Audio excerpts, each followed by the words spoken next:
Kaboom! Teach them! Always make sure the message reach them!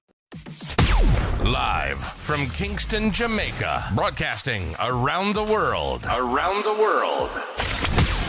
You're watching the Teach Them YouTube show. Intellectual, yet stimulating. Fair, frank, and factual. This is Extra Class, streaming to the world and beyond.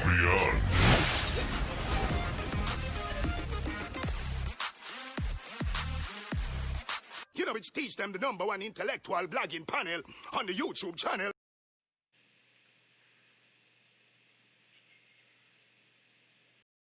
Good night, everyone. Let me know if you are hearing me clearly. Let me know if you're seeing me clearly. If you're seeing and hearing me clearly, welcome to another episode of Extra Class, episode number 300. What was it? Yeah, man. Yes, Rasta. Progress that. Give thanks to the ones in one of the building for all the people who are at work at this time on the Sunday evening. I trust that your shift will end soon and you will get a chance to be home with your family shortly. For the people around the road, please be careful. Please drive safely if you're driving. And I hope you get home safely. For the people who are home, we're the felicity teacher about some things we have at Jam Down, Jamrock, Jamaica land we love. Land of Food and Water, Bob Marley, Usain Bolt, Vibes Cartel, Buju Banton, Shelly and Fraser Price, Lane, Tom, Supposha, similar. And some more people. Peeps, we're there. Come for reason about a few things tonight. Night, yeah? Then, I go my bed. You know what I think of? A few people had asked for a call-in stream. Unfortunately, that won't take place tonight. I asked Scotty. She not even tell me if she did do it here or no yet. So, I'm not bother with her. You understand? Yeah, peeps. So big up on yourself. Good night. Soon circle. Kaboom! Teach them! Always make sure the message reach them. You know, it's Teach Them, the #1 intellectual blogging panel on the YouTube channel. Hey, yo, yellow. Like, subscribe, and don't forget to click the notification button. Hey, yo, we always up to something. Teach them. Hey, yo, yellow. Send the message and make it reach them. It's Teach Them. Right here. Warlord representing.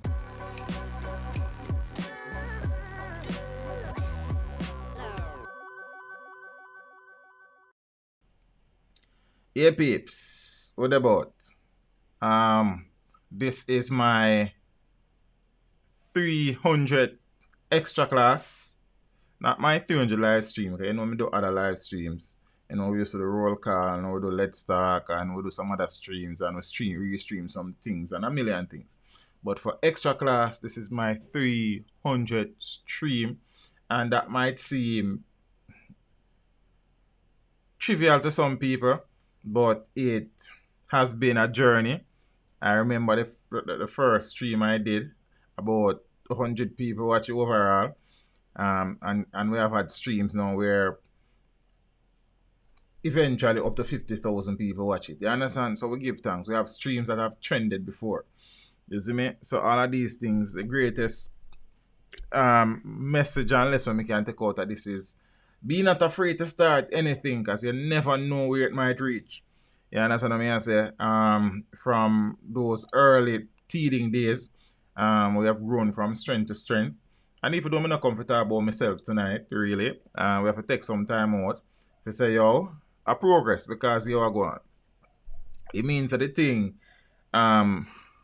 valuable to some people. It means that there are people out there who find the work meaningful and important, and we give thanks to them people, because I want to make that something possible, and I teach them make it possible, you know. I want to teach them possible.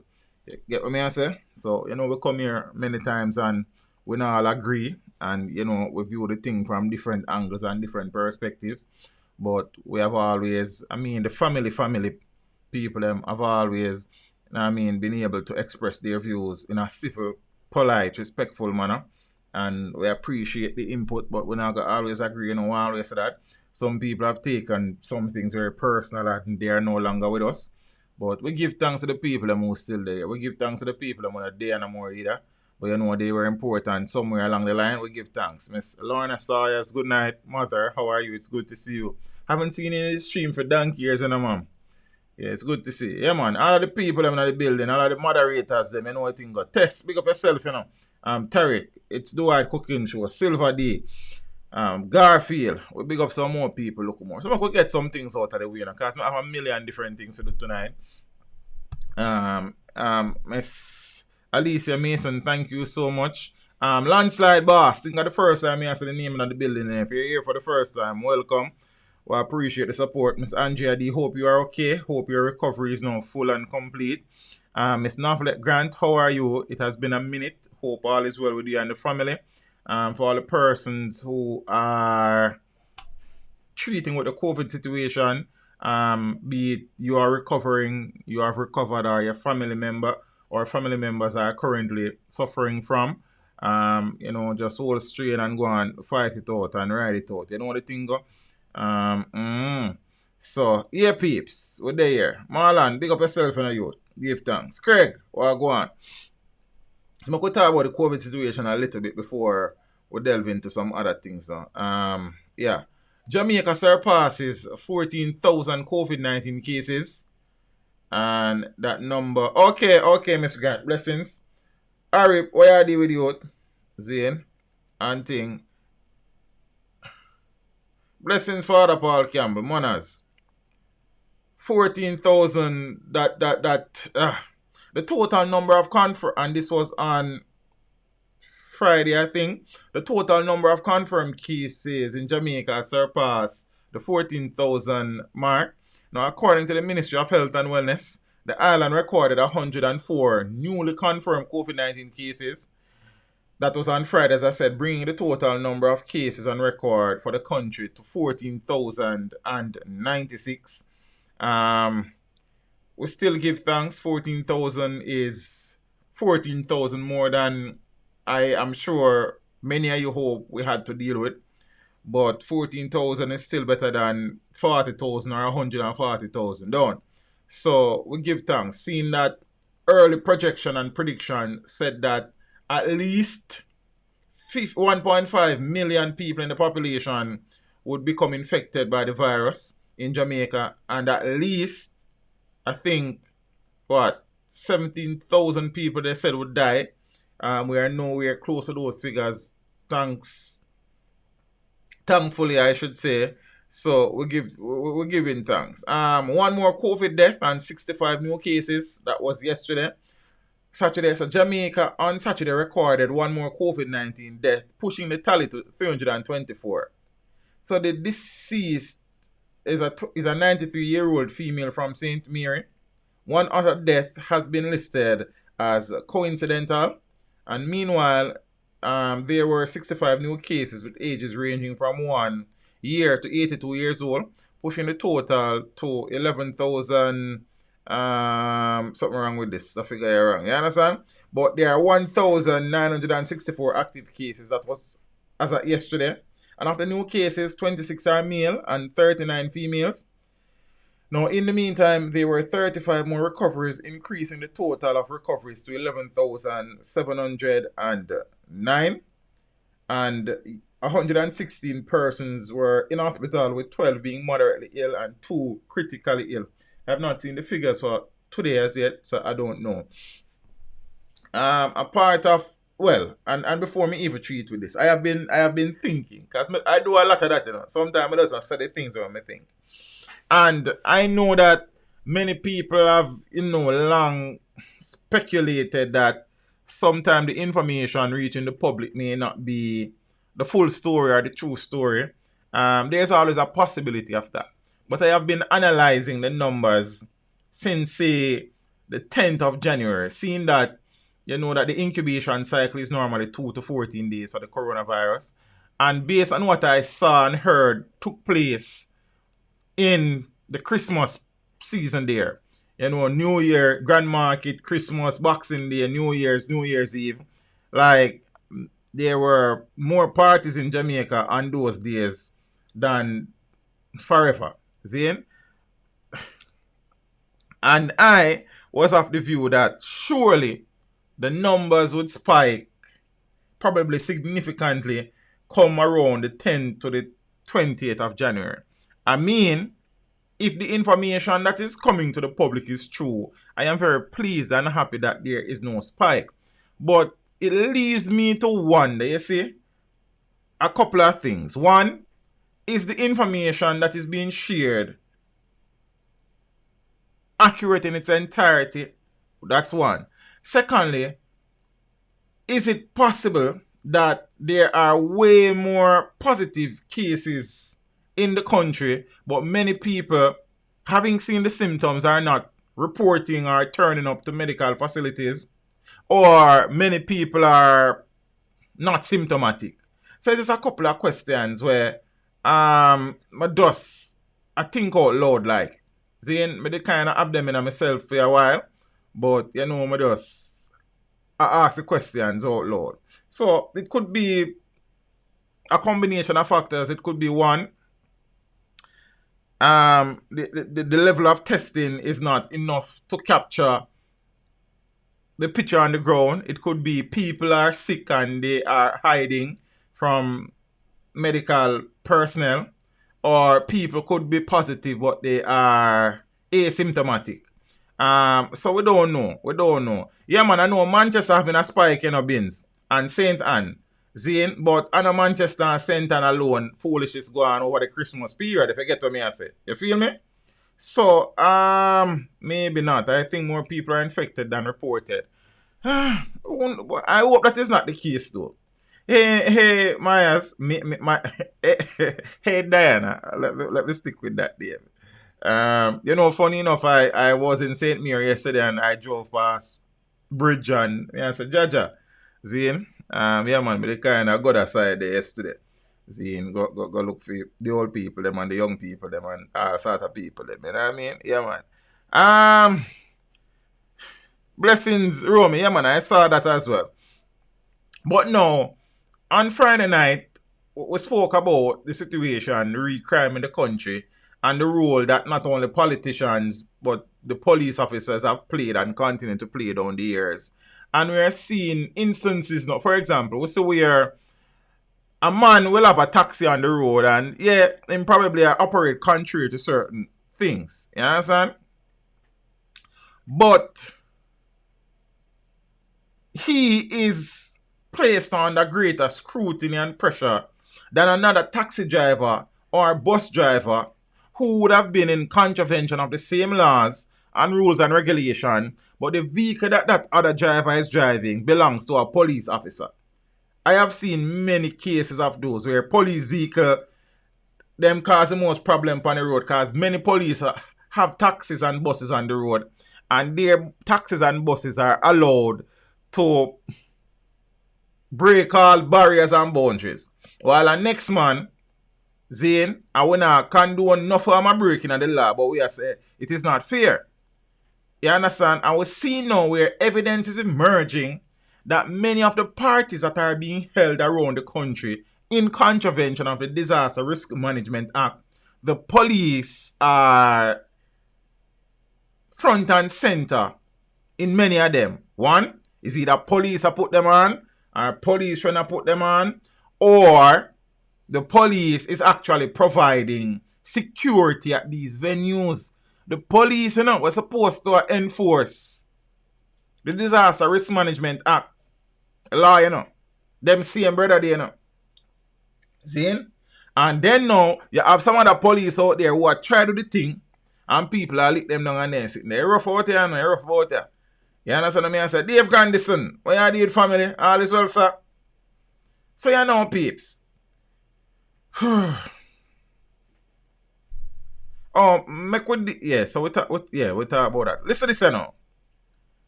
Let me change over to this now. Them something here.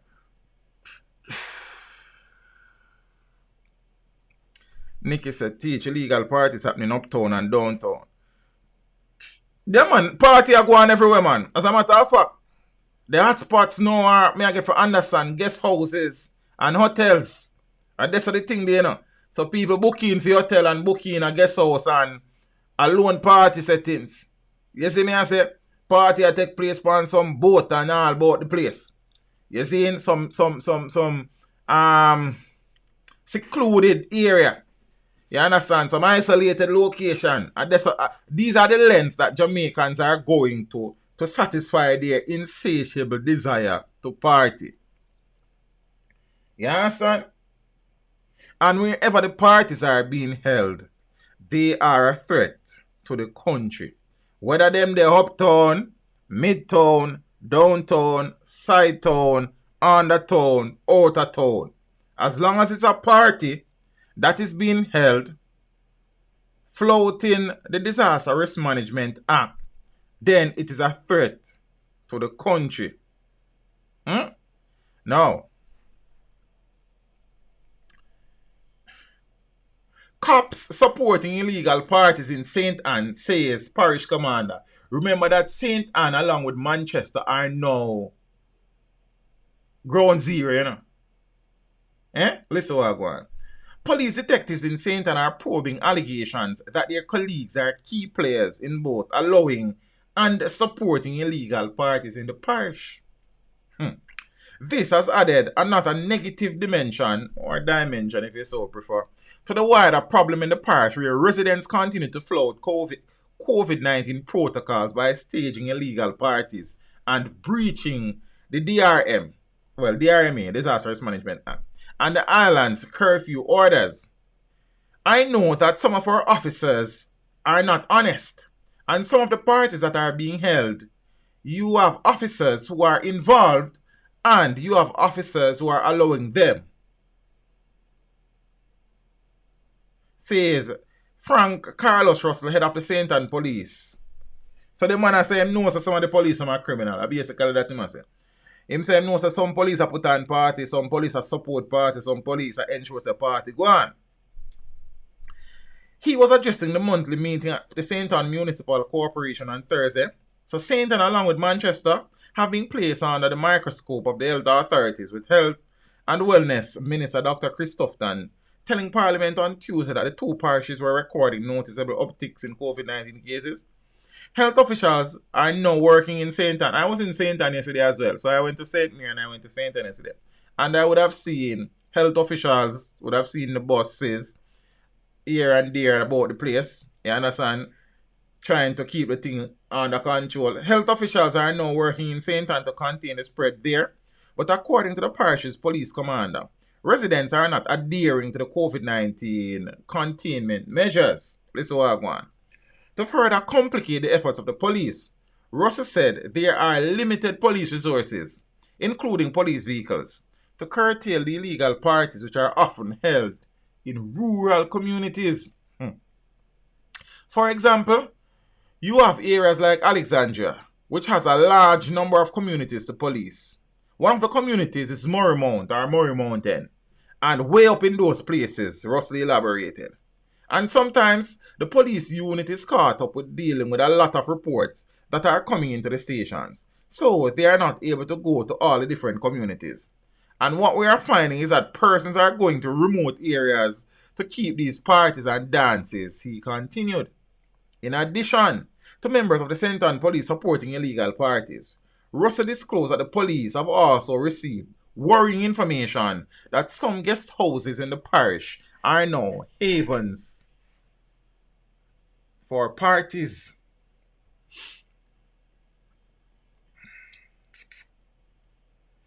I have long asked a question, you see?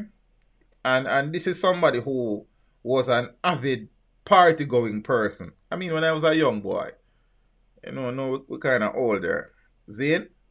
And I cannot understand why there is this burning desire in the current context, in the current climate, for people to feel like them have to party, brother. I understand the psychological dent that the whole COVID situation can have on people. Especially with the measures and the curfews and stuff, and people feel locked in and enclosed and stuff. I understand that. But are we not intelligent enough as a people to understand that If you want good, you know have to run. And sometimes it have to run longer than you then want. And the discomfort may be for a longer period than you would hope. But in the end, the sacrifice that you made will be more beneficial. Zigzag wagwan. Jaja. Jaja City, Jaja Town, them want to turn it in a cowboy town. That is the Senton Police Commander. But what the Senton Police Commander need to do now is, through investigation, find the police officers who are involved and let the mechanisms within the JSA that treats with delinquent officers fall where they may. You understand? So it's all well and good for some know so some of my officers them dishonest and them a keep party and them something. What are we doing about it? What has been done about it? What will be done about it? Eh? Georgia.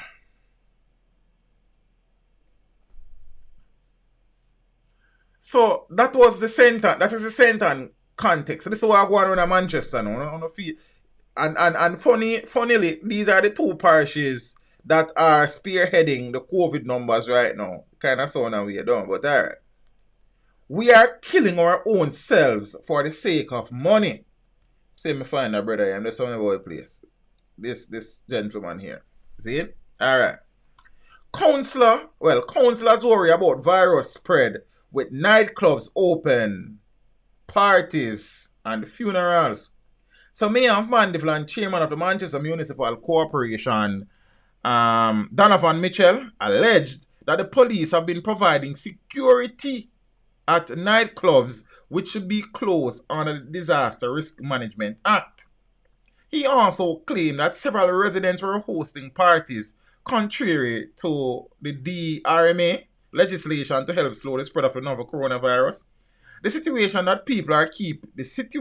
is that people are keeping some of these parties at places where you don't see any vehicles. The man said, my head a blacky pick. I just saw my head pro still, you know. You understand? My head kind of just black things. You understand? So, when I did think, I see parties being advertised and on it, secret location. So they now put the location, but the amount of parties when I see advertised, me tell you the truth what God love. You understand? All about, on WhatsApp, on Instagram, even though I don't really use Facebook like that still.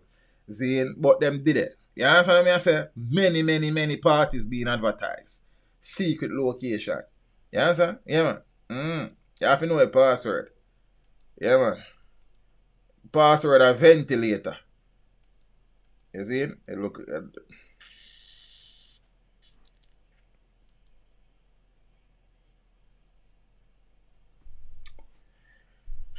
location to be announced, Romy. So the situation is that people are keeping some of these parties at places where you don't see any vehicles, but the parties are going on. The mayor said at the monthly meeting of the Manchester Municipal Corporation. So when contacted by telephone, head of the Manchester Police Superintendent Gary Francis said that he had not been aware of the allegations of police doing security work at nightclubs, but promised to commence investigations into the claim. Mitchell said he recently received the complaints. On Monday, I got 2 reports of how many people are in these nightclubs. The problem is, according to the complaints, it is the police officers who are security personnel at the entrance of the clubs. So the people are not helping us in this regard either.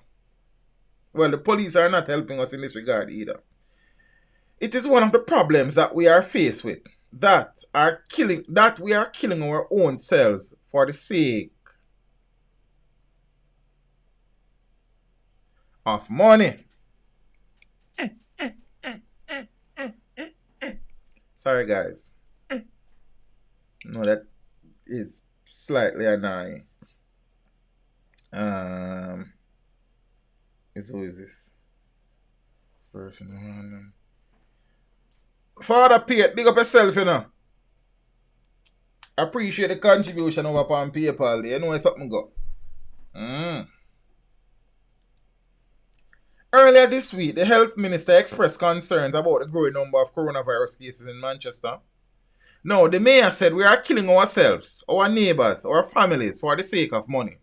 It is the responsibility of the police to ensure the law is upheld, he said. Now, the council for the Grovetown division in South Manchester, Iceval Brown, strange name, also expressed concern that the illegal entertainment events are occurring in that area. And this is the councillor from Grovetown. I have never seen so many parties in my life in the Grovetown division. And in this pandemic, something has to be done with these parties. When I drive through the division, at some areas there are 3 parties next to each other, with people all over and no mask. 3 parties, but at the same sad song them a play. Some people like to go lean back and rock away. Them now hold the meds and some now here. Alright, never mind. This song then I work up. I'm going to rewrite it. Now, again, and we go back to the discussion that we were having on Friday night.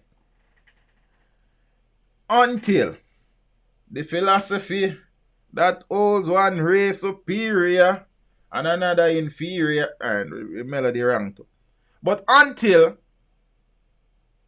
the indiscipline within the JCF and the JDF is treated with, because so our next soap opera going over JDF, you know, Days of Our Life, remastered. Never mind. It cannot be that the agency, a cartel sing a song or diary. It cannot be that the agency and the officials who are entrusted with upholding the law of this land are the ones wantonly disregarding said laws. Then what will the regular citizen in the country do? What you left a man like teach them to do?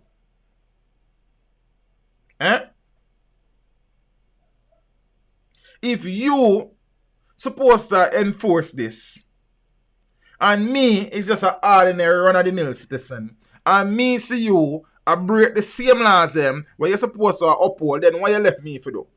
So the reality now is this, you know. When some other police go someplace and people are fling stone at their vehicle, despite the fact that it is wrong, then you really and truly have to say, yo, no, you know, Marlon, that is just for whatever reason my super chat was disabled by YouTube. Long story, short time. So Stream Element is just another platform. It's a streaming platform type, but I don't use them stream, but I use bits and pieces of their platform. So with the link there now for the people who want to contribute to the stream, because there's no super chat, then can just click that and give me some of them money. You understand? No fuss. Hey Shan, how are you? It is good to see you. Yes, peeps. So it thinks that we are Rasta. You can't have some police that try to do the thing and some police that try to undo the thing. Then that don't make no sense. You see another point? That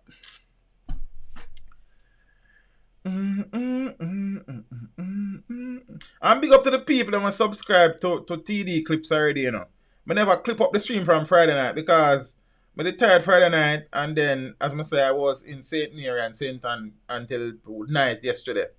And then today I know we chef up some things and, you know, parent and them something there and rest a little, and so we're there, so I get a stream. So I don't think the clips will be posted until Tuesday because tomorrow I'm going to have work. Then I'm supposed to edit the interview for Tuesday evening. Then I have an interview tomorrow evening.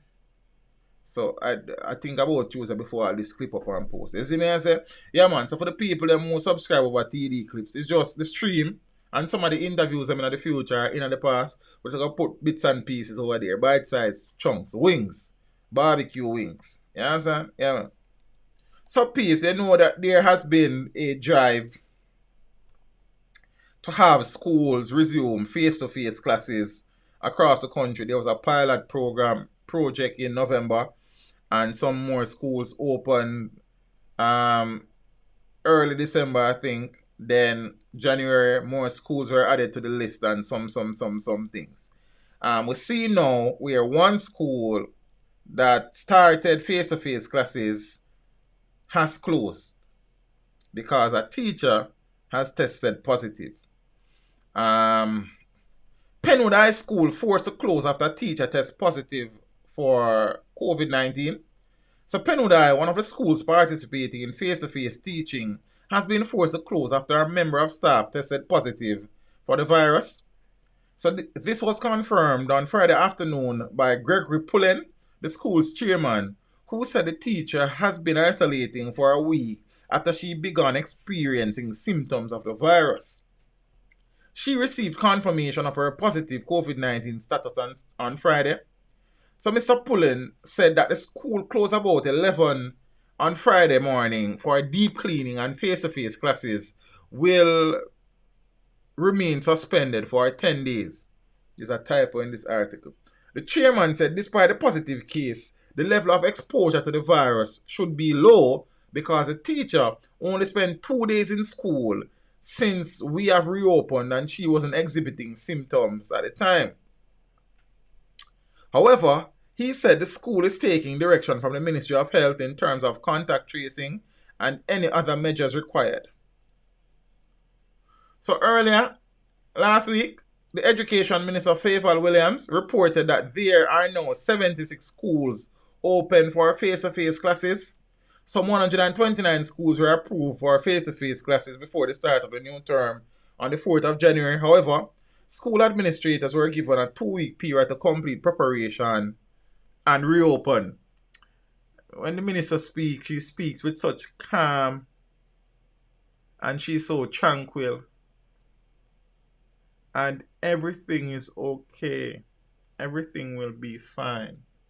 We are in a rough time, but we will be okay. The ministry has done this, that, and whatnot. And it is important for the benefit of our children that the teaching and learning process happen in a physical space, because our children are suffering. Our children have lost so much time. There's never no mention of teachers. Our children. Children. The only children in our education. No teacher no involved both. You understand? So it is interesting to listen to the minister when she speaks. Scotty Wagwan, we are talking about MOE, them same one Scotty. You understand? Yeah, man. We have been treating with the situation as best as we can.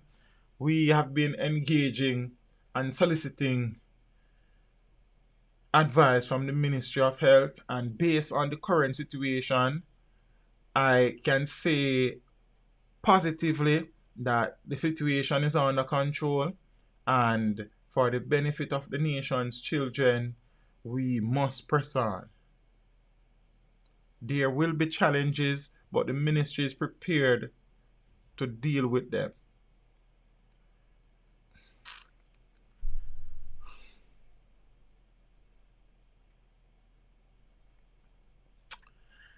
I mean, I really pressure anti-faithful, because the reality is that anti-faithful is just the point person. I don't know how much power she really has to influence or make decisions. I dare say that at this juncture, Miss Williams is just an agent of the state. Cookie said I speak too fast. Yo, John, one star. data collected by the ministry has revealed that 70% of our children are not being engaged, and this cannot be allowed to continue. It is with this in mind and after careful consideration that we have given some schools the go-ahead to resume face-to-face classes. We will continue to try to reach those students who are not being engaged, and reopening school is one of the ways of doing this. Why? So Penwood has been closed. So let me stop fooling around. Penwood has been closed because a teacher has tested positive. And as I said, I remember the speech given by the Minister of Education in relation to the reopening of school or the start of the new school term in January. And not once, based on my recollection, did the minister mention teachers. It was all about the students. You understand? And this is one of the biggest problem I have with the education system in Jamaica. There are no considerations given to teachers anymore. Nobody appreciates teachers anymore. No parent, I mean some parents, but when I say no parent, you know, me kind of exaggerate. Enough of the youth them, and above all, the Ministry of Education have teachers about 5 out of 5 as it relates to stakeholders. Are we last? You understand what I say? We are the ones who make this thing work, and we are the ones who are treated with the least respect. We are the ones who are given the smallest, if any, consideration. And when good things happen, it is the parents and the children's effort. But when bad things happen, it is administration and teachers. You understand what I say? Yeah. I saw comments when there was news that some schools will be reopened and some teachers were complaining same way. Some people say, yeah man, sending all of them back to work, man, because them yard now do not. Yo, they yard now do not. I be tell a guy, say, you know, teaching virtually is more draining, more exhausting than treating with the physical classroom. You understand what I say? And so this is how teachers are. That's why I mean I stay, you know, as I done telling them already. This, you know, it make no sense to me no more. Anyways, we just ride out a little wave and then we wave them, cause a joke thing. You understand what I say? Joke settings, man. No consideration, nothing. You understand? So if you work with people and I appreciate it, you might as well go work for yourself. You see me? Yeah, man. But big up all of my colleagues them out there who still fight the fight. Big up to the youths them when at university and colleges where I come take on the thing. Yeah, man, on a young and strong, man, the system need, you know. You understand? All people like me, you know, we need them tired. Yeah, and we anchor them sore. You understand? And we pocket them not sure. Then, you know, see right now we can't even school. Never mind. Alright, make we move on. Yeah.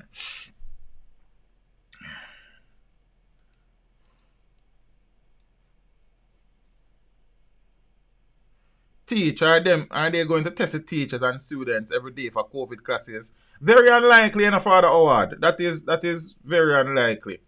You understand? I wanna know. I guess you do your temperature check or you do your sanitization and then we open and pray as my father say. You understand? And hope say all of the thing they so. And I spend more.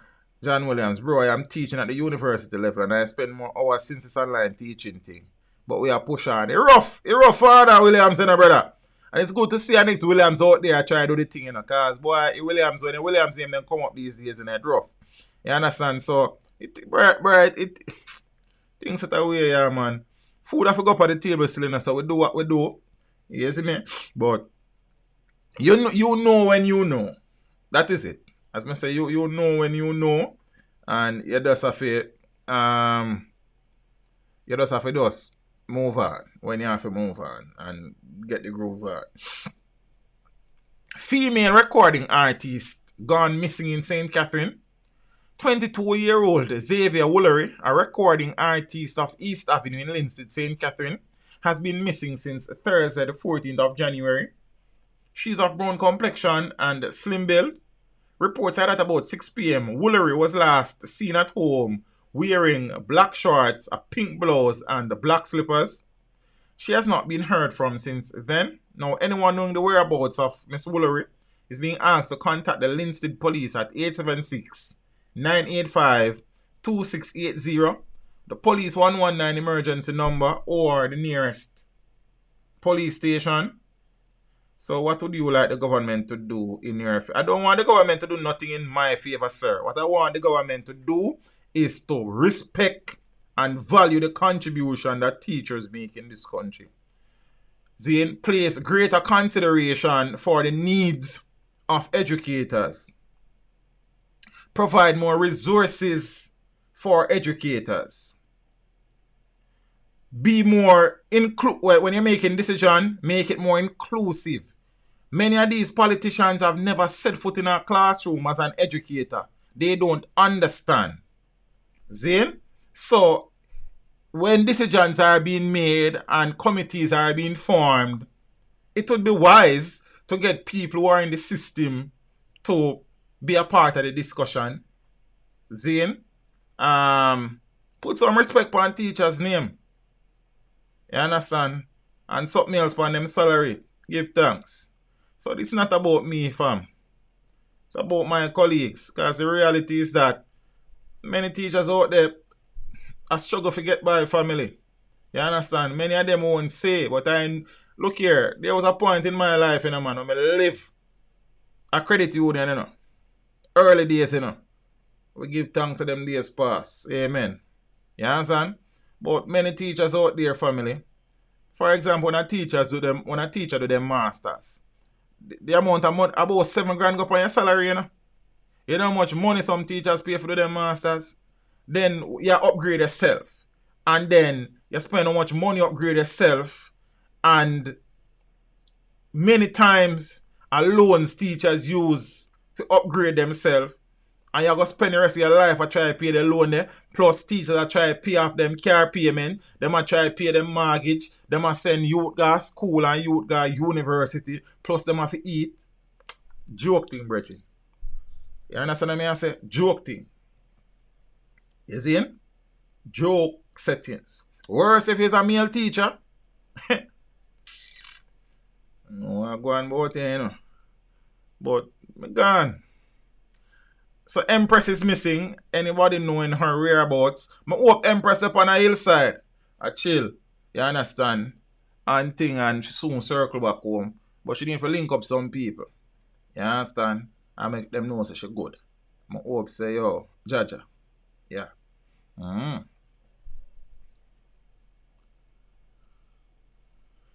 So, yes, Rasta.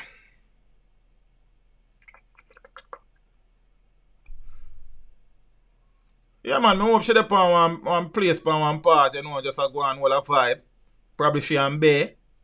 Zane and, you know what I mean, she just lock off all communication, no disturbance. So by tomorrow, she a push out, man. You understand? The weekend over and thing, and she a take on back road and, you know what I mean, everybody good again and thing. She just don't want some peace and quiet and privacy over thing, you understand? Empress, link up. When you done drink up, you know what I think. Yeah, man. She good, man. She just a go and build some boy place. She and Bay, Shan, and this, you know what I think. You know what I mean? Vacation. They don't know what things set up, man. So Empress Woolery, I trust that you are okay. Zane, and just link up somebody, man. Let them know you're good, man. Yeah, man, link up, man. Don't audit thing, people worry. And she good. Speak positive things in a year these days, cause you see, you don't even know most of the time. But she good, man. She gonna look at hit song to come back. But hope the Empress alright though on a serious level. Raymond Simpson, pick up yourself, you know. England in the building. The manners are respect, you know. China Lee Chang, blessings. Anthony Grant. Not just an old man who retired of the madness in my country. Boy, tired of it, family. Just an old man who tired of the madness of the country. So I go. Terry and Johnson, good night. See me? Yeah, man. I sincerely so cookie. I hope the Empress will go forward in back soon. You understand? Vacation soon run out, man. You know what I think. So, please, I could deal with some other things where you go on in a John shop. More like some crap where you go on in a John shop. 3 held. 2 guns seized as cops respond to car theft in Portmore, St. Catherine. Quick action by members of the Specialized Operation Branch of the Jamaica Constabulary Force following the theft of a motor vehicle in Portmore, St. Catherine on Friday had led to the recovery of the motor vehicle and the seizure of 2 firearms and ammunition in St. Andrew. Reports are that between the hours of 6:30 p.m. on Thursday, the 14th of January, and 2 a.m. on Friday, the following day, a Toyota Wish motor car was stolen from Greater Portmore, St. Catherine. Now, speedy investigations led the team to Mandela Terrace in Kingston 11. The motor vehicle was recovered and 3 men were taken into custody pending further investigation. A good phone. Now, supplementary investigations led the Specialized Operations team to another property on Mandela Terrace where one Smith & Wesson revolver containing 1.38 round was found wrapped in a merino beneath a sheet of zinc, and one Taurus Millennium .45 pistol with a magazine containing 2 9mm rounds was found beneath a piece of board. Police in a release stated that no arrest was made in connection with the seizure of the firearms and ammunition. However, the authorities continued their investigation. And I commend the officers for their diligence in carrying out this investigation, even as they follow other leads. This shows how important it is to investigate all matters. As in this case, one matter of car theft led to the seizure of 2 firearms. The police are determined to investigate all reports made with due care, says Assistant Commissioner of Police Warren Clark of the Specialized Operation Branch. Big up to the police them. Give thanks. You know man work hard for them care about you and some man want take man care. Big up on yourself, police. Yeah, man. Yes. And people, here next thing we go on to. You have hot cars and you have hot cars. When you're buying a vehicle, you have to buy a vehicle assessing the market. You have some car where them car they are hot foot car them. You know like some hot foot girl every man a program. You have some hot foot car like where at them car them and them want. You know ask you them. You understand? You know a Pro Box them. The station wagon Nissan them. They want there. Zane, and anything under a Toyota, yeah, man. It's rough, you know. If you know, say, yo, you are pre one car with your money and a man a pre your car after you spend your money. Then you know, see what I go on about it. So, when I have this, you understand it? Look how Vaxi bus them, you know, to them hot foot car them. You understand? Mark X, I don't know if Mark X are hot in terms of people, in terms of the car stealing, you know. I don't know that I never hear no whole reports of Mark X. See? Man a thief be my boy, yeah? Then right now Jaja. And you see all the bike them, the yang them, no buy none. First thing people are going to see as criminal, that's one. And secondly, the man them just take them like. You understand? Man all a take yang throw over them back and gone. And them sitting there going about you. You see me? Yeah man, I say that you know, Simpson say ask you the hot man, I first car that I mentioned. Yeah, the Nissan AD wagon them. They want their hot. You know one time T that did hot. It rough. Yeah, man, because at the used car market, you know, that a part of it, you know. You understand? They must supply some people with some parts. You see? And thing. So people, we have to just careful there, man. And if possible, when you hold a vehicle, you spend an extra few grand and put on a tracker upon it. It may be a saving grace. Because the man them, you know, alarm a easy thing for the man them deal. Some of the man them, me know man thief car off a man veranda. What them do? Them throw grease pan the veranda and push off the car. Man should just buy a Datsun. And then the Datsun then good as get hot. Because enough of them are about here on the DS. You don't even know. You understand? The man them grease up the veranda tile them and just slide off it. No, you have to take bad things with joke, but I serious level right there. The lengths at which some of these men will go to gain possession of people's things is incredible. You understand? There was a period of time in Greater Portmore, St. Catherine, where when the man them try to thief the vehicle, them, if they don't get to thief them, then just light them on fire. You didn't say,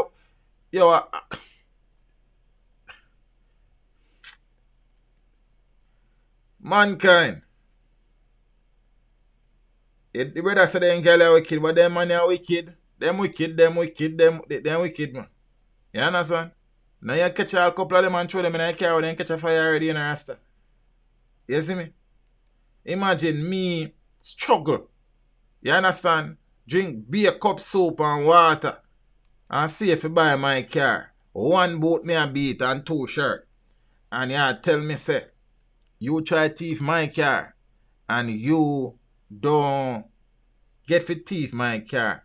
And you set my car up on fire, brother.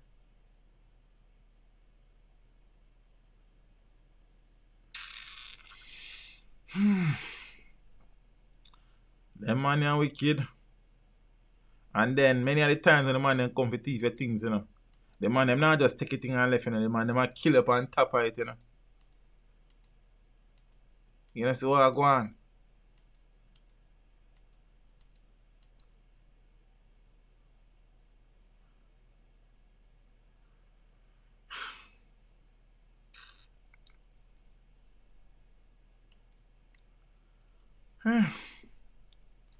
Alright, so the police them find 2 guns and find 3 man and find 1 car. Give thanks.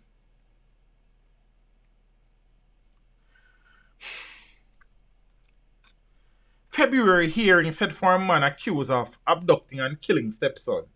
I remember that story very well, you see? And brother with about 30 different names. Chest Rose. Chest. Then you know saying parents help set him, so then is what kind of name that?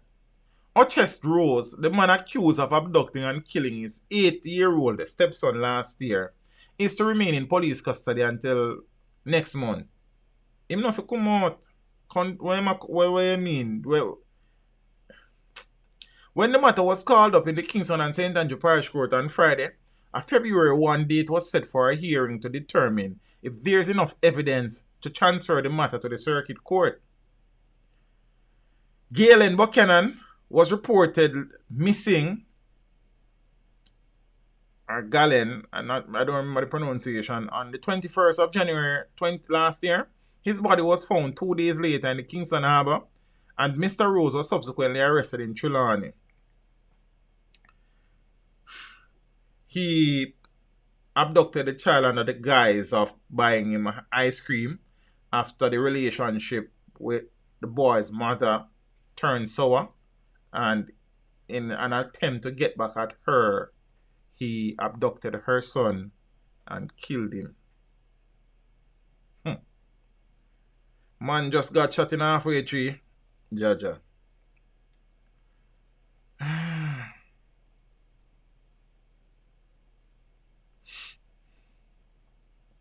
Man charged with wife's murder in Manchester granted bail. Gregory Campbell, who was charged with the murder of his wife, Caroline Davis Campbell, the teacher lady, in 2019 was offered bail in the sum of $1 million when he appeared before the Manchester Circuit Court on Friday morning. So Mr. Campbell will reside in St. James until his trial on the 1st of October. he was ordered not to leave the parish or interact with Mrs. Campbell's family in Manchester. Davis Campbell, who was a teacher at the Bishop Gibson High School, was fatally shot at her house in Melrose Mews, Manchester on the 10th of July last year. Mr. Campbell, who was at the house, was not injured.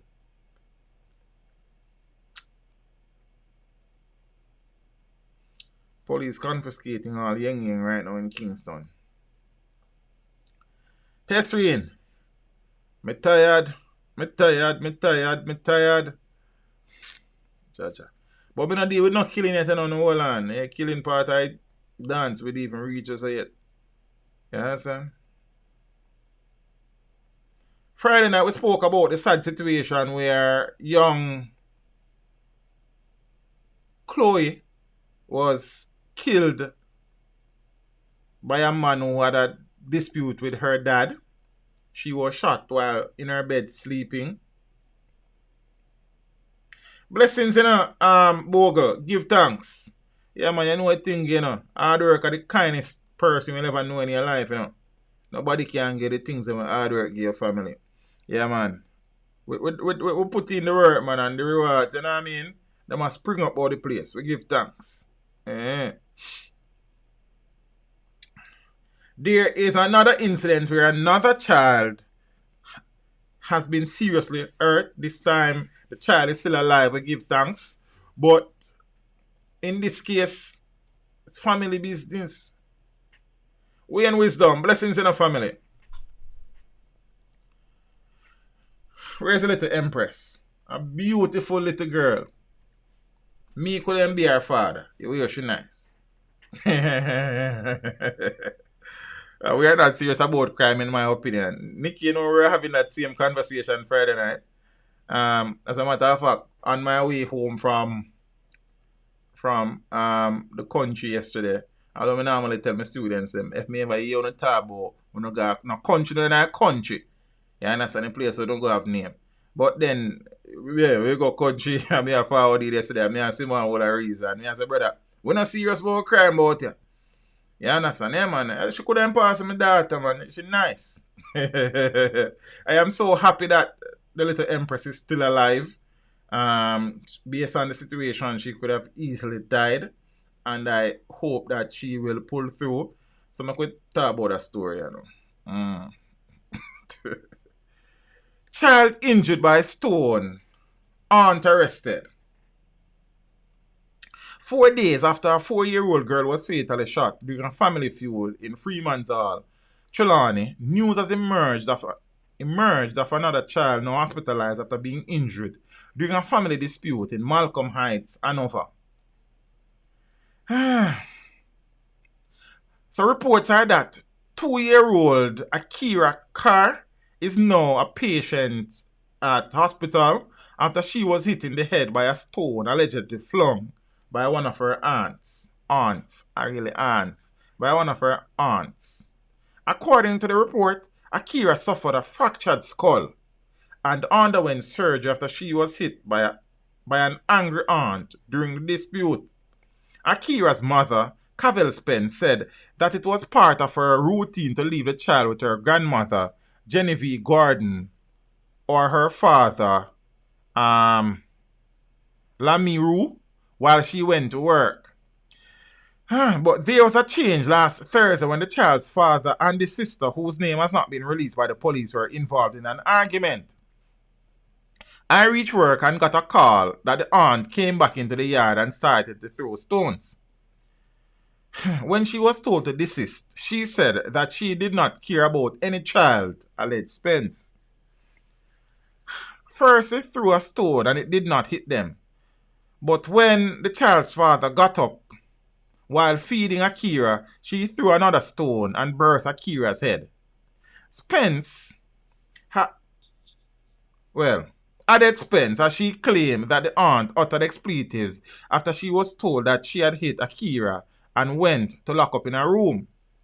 Spence said that she was in disbelief even though the 2-year-old is recovering well in hospital. We give thanks for that. I am trying to calm down about the situation until Akira is alright. I feel so bad. I am so lost for words. Every time someone says something to me, I am not sure of what to say. It is real, but sometimes I feel as if I am dreaming. I cannot imagine my baby in a hospital bed because of her aunt. Her own blood, she said.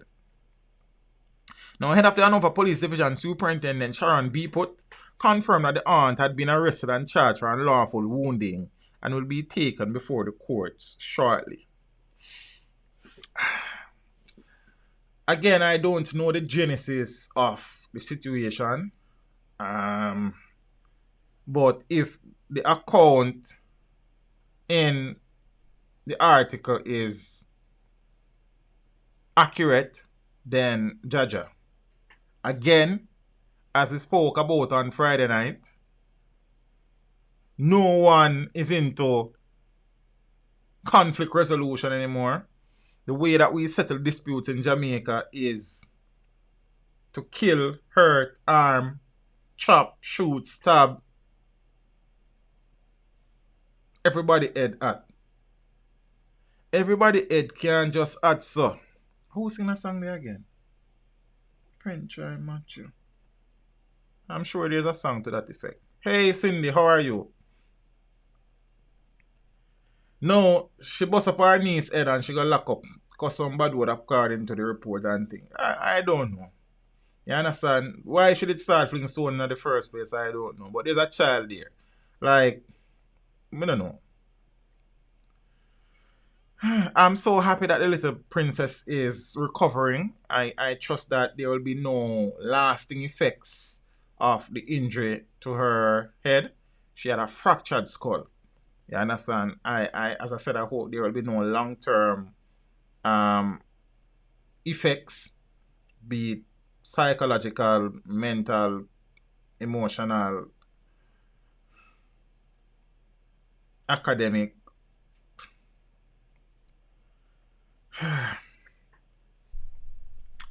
Family. Them the people there. I mean, say family. Not family, not say you enough time, you know, and that's a problem there. Lottery scammer gets 2 years and fined $1.5 million. A Manchester man who was convicted of charges related to the lottery scam has been in prison for 2 years and fined $1.5 million. Dwayne Mitchell was sentenced in the Manchester Circuit Court on Friday by Chief Justice Brian Sykes. Sykes noted before imposing the sentence that the lottery scam is a predatory offense and said the punishment must fit the crime. Mitchell pleaded guilty to possession of identity information in the Manchester Circuit Court on the 9th of November last year.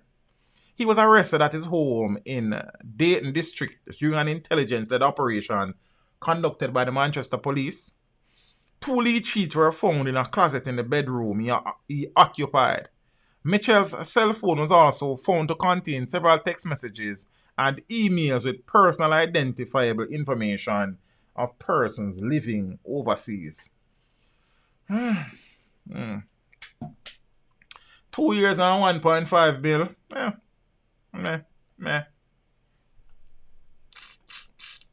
Kingston man charged with robbery with aggravation. A taxi operator. A taxi who? But remember police will left taxi drivers and go look for criminals. Remember we always talk about that, you know. You see I teach them from the late 1980s on. A lot of children are grown up without love and nurturing. That is why a lot of these adults fly off the handle easily when faced with dispute.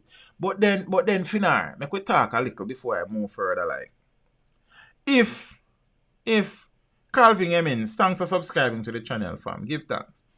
If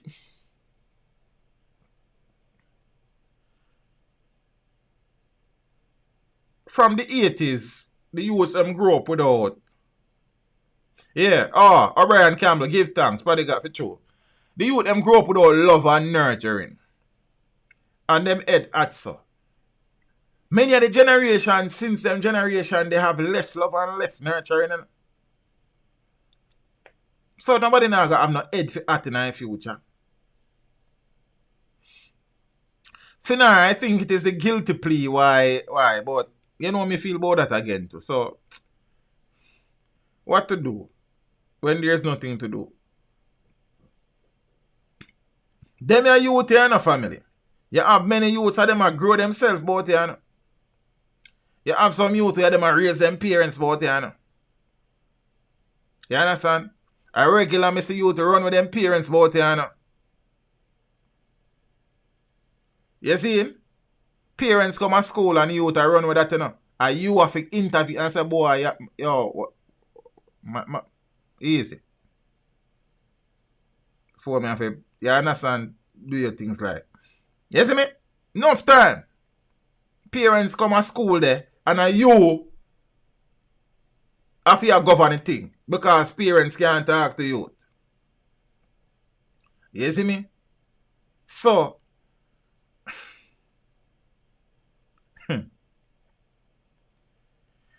Aye, sir.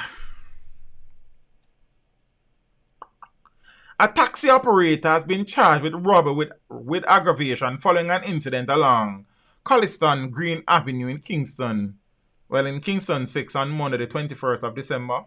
He is 52-year-old Miguel Hall of Umpire Way in Arnett Gardens. Reports from the St. Andrew Central Police are at about 10:30 a.m. The complainant was driving along the above-mentioned roadway when a Toyota Isis motor vehicle blocked his path. Men armed with handguns alighted from the vehicle and proceeded to rob the complainant of cash and checks before escaping. Hall later turned himself in and was officially charged on Friday, January 15, after a question and answer interview in the presence of his lawyer. 52-year-old, them man shouldn't just look for you come from prison, they might look for God prison. If you had raise him granny-youths them and help raise him granny-youths them, then when students beat their parents at school, called Flaval, she soon come.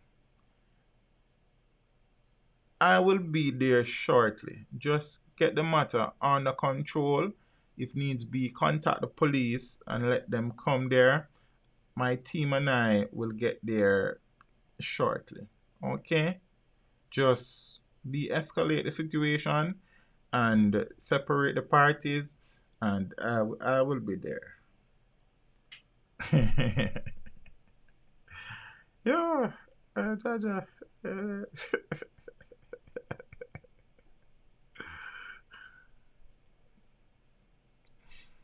Where was the teacher in this fight?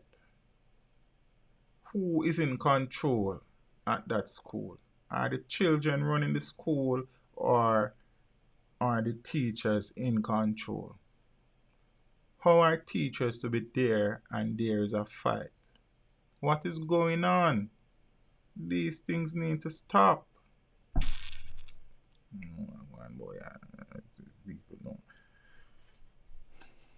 Wingy from Mountain View on gun charge after shooting incident. You see what I go on? 24-year-old Shandy Dixon, otherwise called Wingy, of Mountain View in East Kingston, has been charged with illegal possession of firearm, illegal possession of ammunition, and 6 counts of shooting with intent following an incident on St. George's Street, Cameron Road, and Glasspole Avenue in the Kingston 2 area on Monday, the 4th of January. Reports are that about 5:30 p.m. on that day, a police team was traveling on St. George's Street when a group of men were seen running along the roadway. The police proceeded to investigate and the men subsequently opened gunfire at the law enforcers. The men were further pursued onto Glasspole Avenue where Dixon and another man were found with gunshot wounds. The injured men were transported to hospital where one succumbed to his injuries. Dixon was subsequently charged by the police and a date for his appearance in court is being finalized by the police. You understand? No man, she not slow in Shan. No man is a very intelligent woman, man. Very accomplished. You understand? Very, what you call that, self-actualized as well. But it's just, you know, her demeanor that she's so calm and, you understand? It's just me giving myself trouble, man. You understand? But she not that. She's an intelligent woman, Chad. I can't take that from her. Oh, you used to live at Glasspole Avenue, genius. Jaja. So Wingy now, 5 hours them got him. You understand? Eh. That go on around and dance there. See? That tune in another playlist, I see. I want tune for that brother, you know. Oh, you know there. Put it delete it like.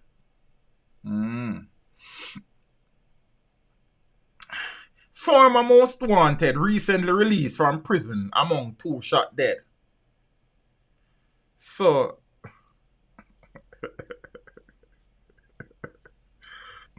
this fellow on screen like he was once one of the most wanted men about the place, and he was released from prison recently, and it never worked out so well. Like 2 men, one said to have been a former gangster, were shot dead by a gunman in Prosper Hall near Orcharius in St. Anne on Saturday.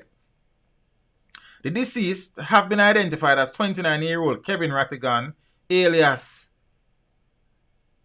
Gigsy, or Gigsy, because that one on a J, the spell with a nice G. A Gigsy, me I call him.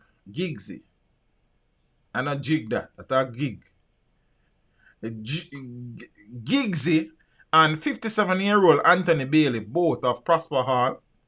The Orcharius police reported that about 9 p.m., the men were engaged in a conversation at their fence when they were pounced upon by armed men. The assailants later opened gunfire, hitting the 2 targeted men. Well, we don't know if the 2 of them weren't targeted. Hitting the men before escaping from the scene. The police were alerted, and on their arrival, the men were observed with multiple gunshot wounds. They were later pronounced dead at hospital. Now, Rattigan, reputed to have been a former member of the now dismantled Senton-based After Dark gang, had recently returned from prison after serving time for manslaughter. The charge stemmed from the May 29, 2015 shooting death of 16-year-old Maurice Cox Jr. The teen was said to have been accidentally shot by Rattigan at a house in Sandy Grove, Lime Hall in St. Anne. Now, shortly after the incident, Rattigan fled the Lime Hall area and was on the run for more than a year. This resulted in him being featured on the island's most wanted list. He was eventually nabbed in Orcharius in September of 2016. Rattigan, who pleaded guilty to the lesser charge of manslaughter in relation to the teen's death, was sentenced to 4 years in prison on February 21, 2017. 4 years in prison. 4 years in prison. Well, I guess it is a lesser charge of manslaughter and he pleaded guilty. The law is a fickle old lady, isn't it? The allegations against him then were that Rattigan and other friends, including Cox Jr., were at the home of another man, Rashad Moss, in a section of Lime Hall in May of 2015. They were reportedly singing songs about guns and girls while a gun was being played with by the men. Moss was reportedly asleep in another section of the house at the time. It is further alleged, that Rattigan was cleaning the gun when it went off and Cox was shot and injured. He was taken to hospital where he succumbed to his injuries. For his part, Moss was alleged to have hidden the illegal firearm, which to date has not been recovered. And he also allegedly attempted to clean the blood from his house to conceal the evidence of the crime. For that offense, he was charged for being an accessory to murder and was subsequently offered bail. Moss, who went by the alias Shot and was also a reputed member of the After Dark gang, was shot dead at his car wash and bar business in Clamstead District in Lime Hall on Friday the 22nd of March. At the time of his death, Moss was on bail for the murder of Damian Campbell, alias Iron Man, who was shot and killed in Lime Hall on the 5th of January 2016. Moss had several other major brushes with the law, including being classified as one of St. Anne's most notorious criminals.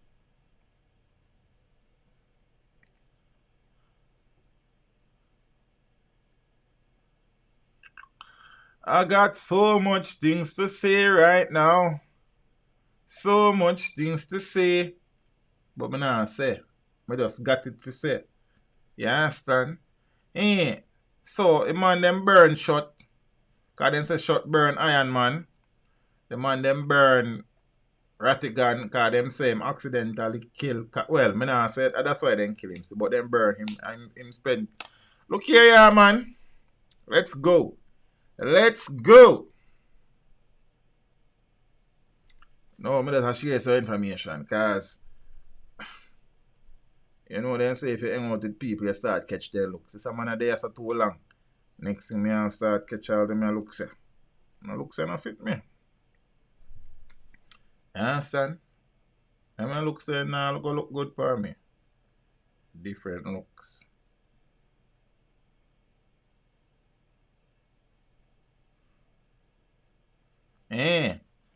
Man shot dead on Oliver Crescent in St. Andrew South. Sure. A 21-year-old man was fatally shot Thursday night by a gunman in the St. Andrew South Police Division. He has been identified as Nigel Robinson of Oliver Crescent. Mr. Robinson was sitting on the road near his house about 9:40 p.m. when he was pounced on by armed men. He was chased and shot. More than 10 spent shells were found at the scene. Yes, Rasta. Norwood no good. Our security minister there. I feel constituency this. Then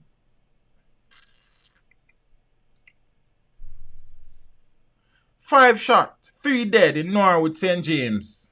Rampage.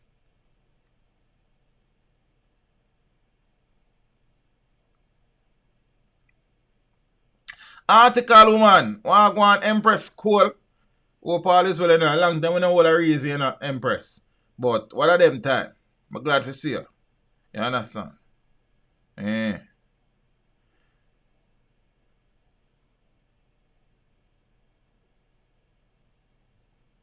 Five persons, including a teenage boy and a female, were shot, 3 of whom later died at hospital after a group of heavily armed men went on a rampage in the volatile community of Norwood in St. James from Friday night into yesterday morning.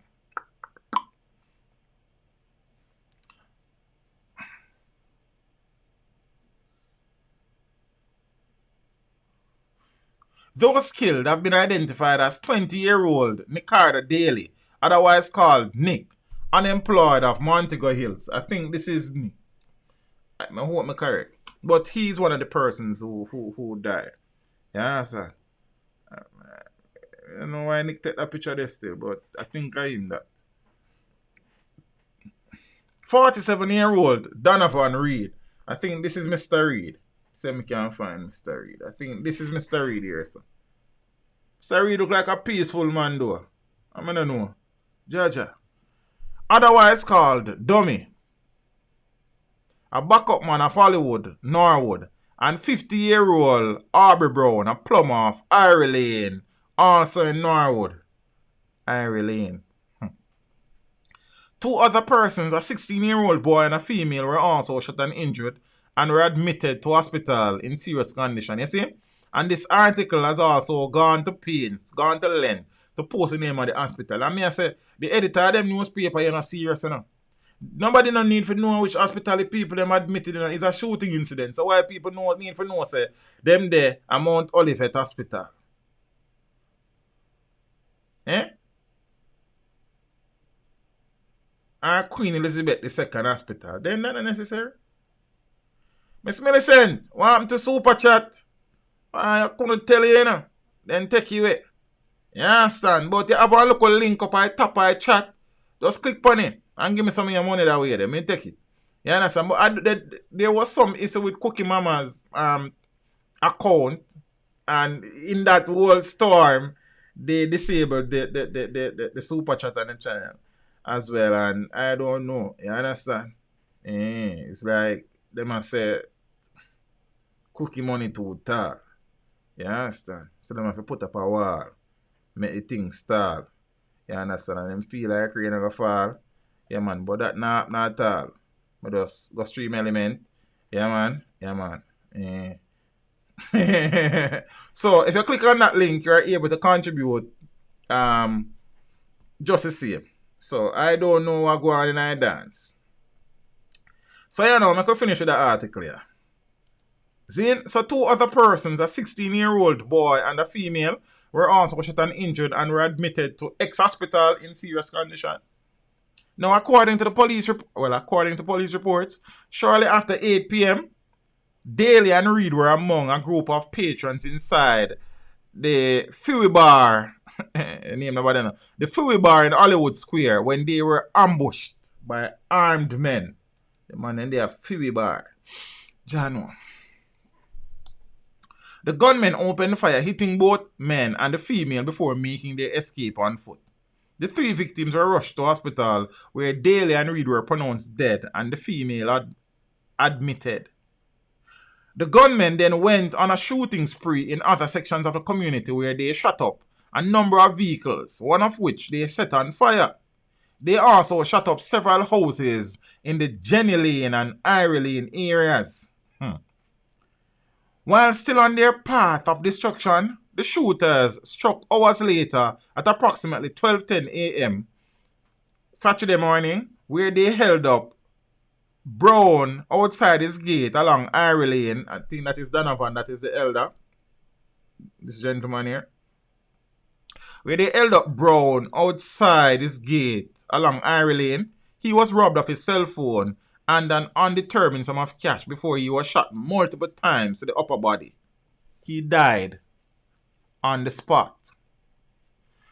The brazen gunmen then went on a game of cat and mouse with members of the security forces who were deployed throughout Norwood, which did not hinder them from carrying out another attack, this time in broad daylight, on the teenage boy who was shot in his neck, in the same vicinity where the first attack took place.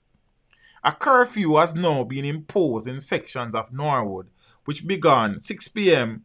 Saturday and will remain in effect until 6 p.m. tomorrow Monday, I think. Curfew.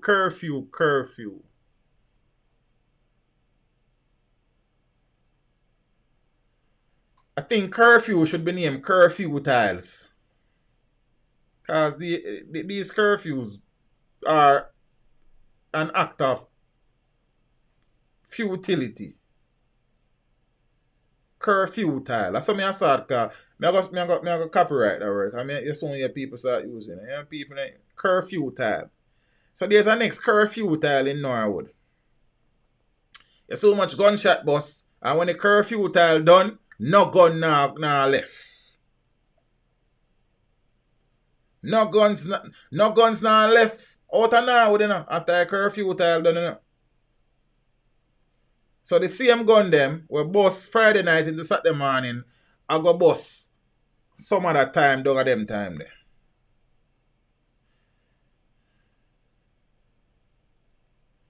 Rudy, big up yourself in the family. Give thanks. Garfield, let me tell you where it's in their name. It's in their name curfew tile. Kirky C, big up yourself, you know. You see me?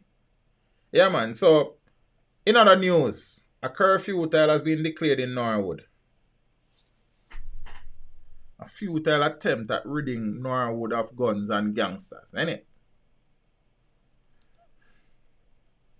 And again, cause it hard for you talk about Norwood and Glendevon and Salt Spring and them places and don't make mention of the fact so the MP for the constituency where them community are in is the Minister of National Security.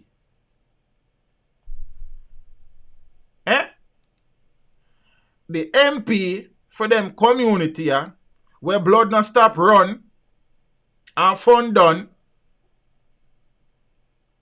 and be a life a loss and no man can take check a pass is the Minister of National Security.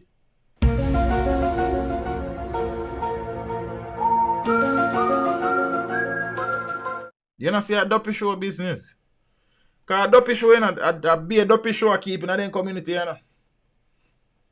And then what makes matters worse, cause watch this now. Let me show you our next little thing we are going in our dance. Don't have them place there where people are dead left, right, center, and I make up. Eh? If police go down there, go shoot one man, road block. He don't send cold-blooded murder. Man a walk around and a drive around and kill he, she, and the old lady. No road, no block. Nobody nah make no noise. You know see them comfortably in a John shop down there. Don't be sure.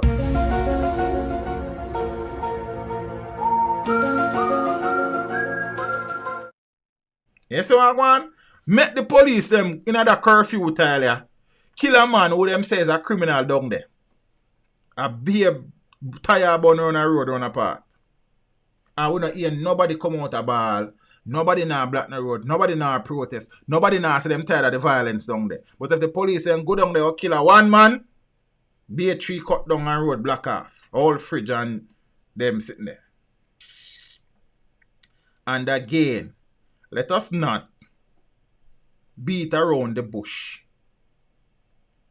I have said it before. If Mr. Williams is not able to control his class as a classroom teacher, how then shall Mr. Williams become principal of the institution that he teaches, where he will now have to control the entire school? It don't make no sense.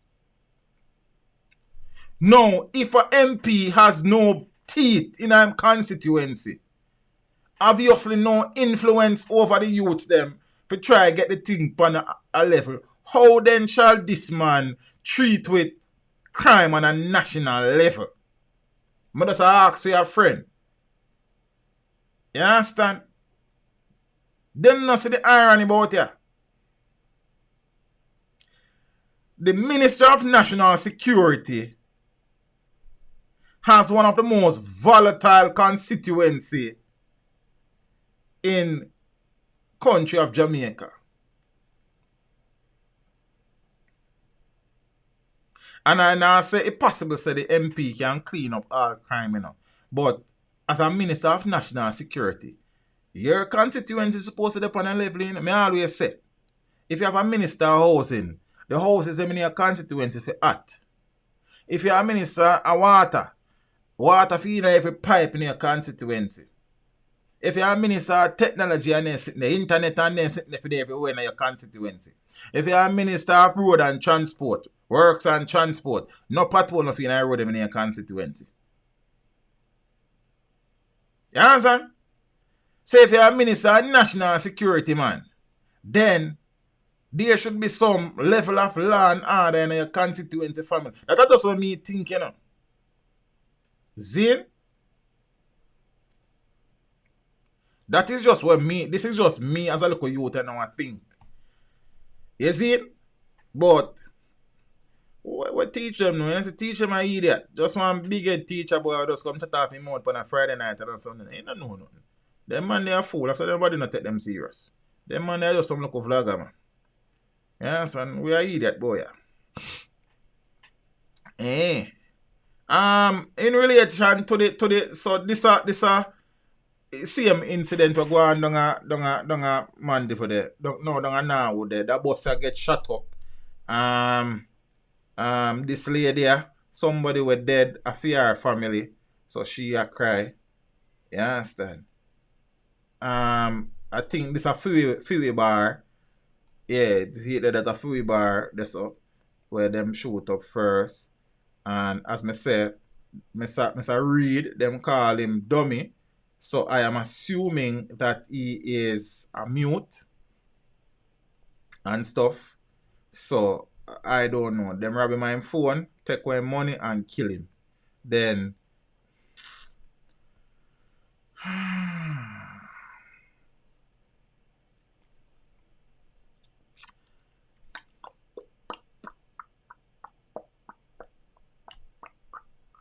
so the clock ticks. So are the days of our lives. I just hear music here. I didn't really used to like watch it like that. My stepmother used to watch them things and I hear it on the TV. You understand? So that as I saw the sun passes through the hourglass, so are the days of our. Then something, I remember. You understand? Yeah.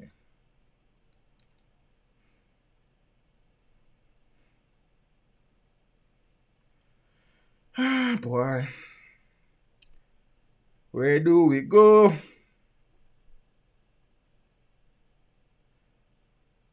When Jamaica locked down and the criminals run the show. I'm going to go France, by the way. I don't even know, you know. Ah, there. All right. Yeah, picture for that.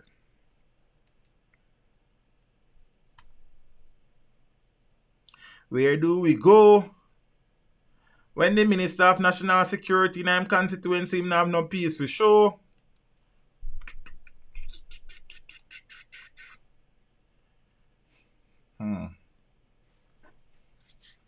Oh, like sand through the hourglass, so are the days of our lives. I know my son child. You understand? Teacher, man, forgot how hilarious you are. And me forget that too, because it's someone's sadness month and you didn't remember. You understand? So you would have been remember right now, yeah, Shan. Yeah, but you forget, because train and come out here regular, I cuss a little bit too. I'm glad I bring you. You understand? Then now you have to remember. And you just pass through every now and then, like once a year. And you yearly visit this, you know, and I'm not say till 2022, you know. Yeah. Where's a gas space? But mankind will come there with the same shit. Can't fight it. As Cartel once said. Yeah. Me feel me that gas space. Me feel me then go moon on a spaceship. But mankind will come there with the same shit. Can't fight it. But me open up the door. Yeah, that song. I think that's that song. Yeah. Hey, 2022 for me say again. I know anything go. Shan come but only once a year. Yeah. Alright, sir. 3 men shot dead in Kingston drive-by.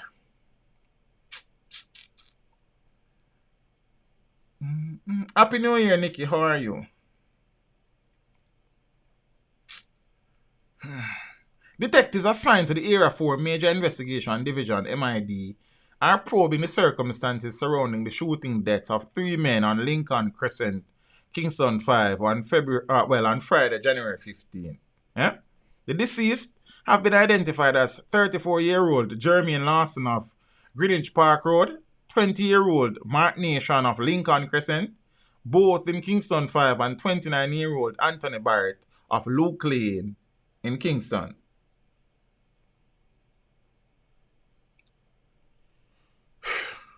Reports are that about 3:30 p.m., all 3 men were standing along the roadway when they were pounced upon by armed men traveling in a Honda CRV who opened fire, hitting them. The police were alerted and they were taken to hospital where they were pronounced dead. Investigations continue. Nava Miller, good night. I think it's the first time I'm seeing the name. If you are here for the first time, welcome. If not, big up yourself, same speed. You understand? Give thanks.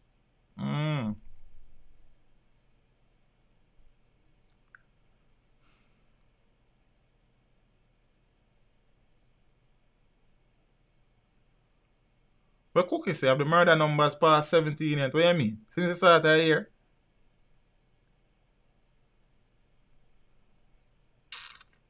Jaja. So one drive by, one drive through, like a fast food. And now, mother and daughter shot dead in Olympic Gardens.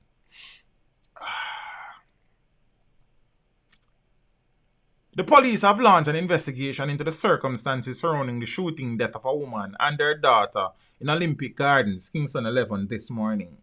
Dead are 52-year-old Elia Pasco and 32-year-old Natoya Pasco, both of Breedney Road, Olympic Gardens, Kingston 11. According to the police, both women were at home about 11 a.m. when a gunman reportedly approached and opened gunfire, hitting them. The police were called and the women were taken to hospital where they were pronounced dead. The person who just contributed, thank you so much. The person has decided to remain anonymous. Okay. Me know, but make it stay there, so. Me figure out. Yeah, man. Me see what I go on in I dance. Me see what I go on in I dance. Yeah. Yeah. Mm-hmm. I guess the person decide to keep the name anonymous because, you know what I mean? Yeah, man. Give thanks.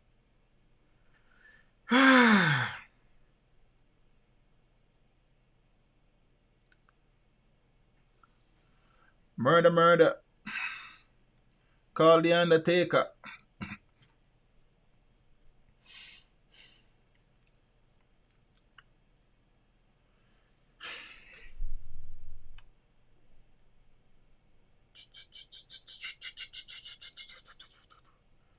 We have long in recent times that kind of sounds so contradictory, paradoxical, something. Where we have been observing the unraveling of the discipline and respect that we normally associate with the Jamaica Defense Force. Empress Mac, Miss Millicent, thanks so much for the contribution. See you find it out, man. You figure it out. Give thanks, man. Appreciate it. Yeah, man. Them can't hold lie down, as Little Kirk said. See it? Yeah, man. Samba. I don't even know Rasta. I don't know. Speaking about days of our lives. As breeze blow through up our camp, so are the days of our lives. Something like that. Army mom. Well, not wrong. Not. Army mom has allegations swirled about harassment of women soldiers by officers. A damning allegation has surfaced against a Jamaica Defense Force officer who is being accused of sexual harassment and preying on young women soldiers under his command. The allegations was raised by a family member of a woman private who claims that his relative, who has been in the army for less than a year, was targeted by her superior who pursued a sexual relationship with her. The relative said that when his cousin realized she was being taken advantage of, she tried to end things, but she was victimized by being given what was described as bad duty. Saying thanks, Ellie, for the contribution over on PayPal. Blessings every time. He said she asked for a transfer, which was eventually received. However, when she thought all was settled, she was charged and placed in military prison for 14 days. Griffith, so go on, family. All is well. Documents received by the Jamaica Observer indicate that the woman soldier was charged with 3 offences. The first document states that the private was charged for a conduct to the prejudice of good order and military discipline contrary to Section 75 of the Defence Act. The details outline that the woman soldier at Burt Barracks on Saturday, May 2nd, 2020, conducted herself in a manner most unbecoming of a trained soldier by engaging in sexual intercourse in the parking lot of the said barracks. Soldier ramp rough. In another charge report, the private's offence was disobedience to standing orders contrary to Section 46, subsection 1 of the Defence Act. The details state that the woman soldier at Burt Barracks, on diverse dates in 2020, contravened the JDF policy on personal relationship and fraternization dated December 28, 2018, which was known to her or which she might reasonably be expected to know by entering into a personal relationship with a lieutenant. The relative has accused the lieutenant of predatory behavior. The third charge report seen by the observer states that the offence as conduct to prejudice of good order and military discipline contrary to Section 75 of the Defence Act. The details are that the soldier at Burt Barracks on Friday, June 19, 2020, sought to usurp the chain of command and unduly influence the transfer process of the organization by threatening a superior officer to divulge information regarding their personal relationship. But the relative is questioning why no charge has been laid against the lieutenant, which he says is an indictment on the operations of the JDF. He ended up charging her because she said she threatened him to expose a relationship unless she gets a transfer. If they are going to charge her, he needs to be charged too, as his modus operandi is to prey on these younger girls. My cousin told me that after things went sour with her, the same happened to another female soldier and they both were transferred.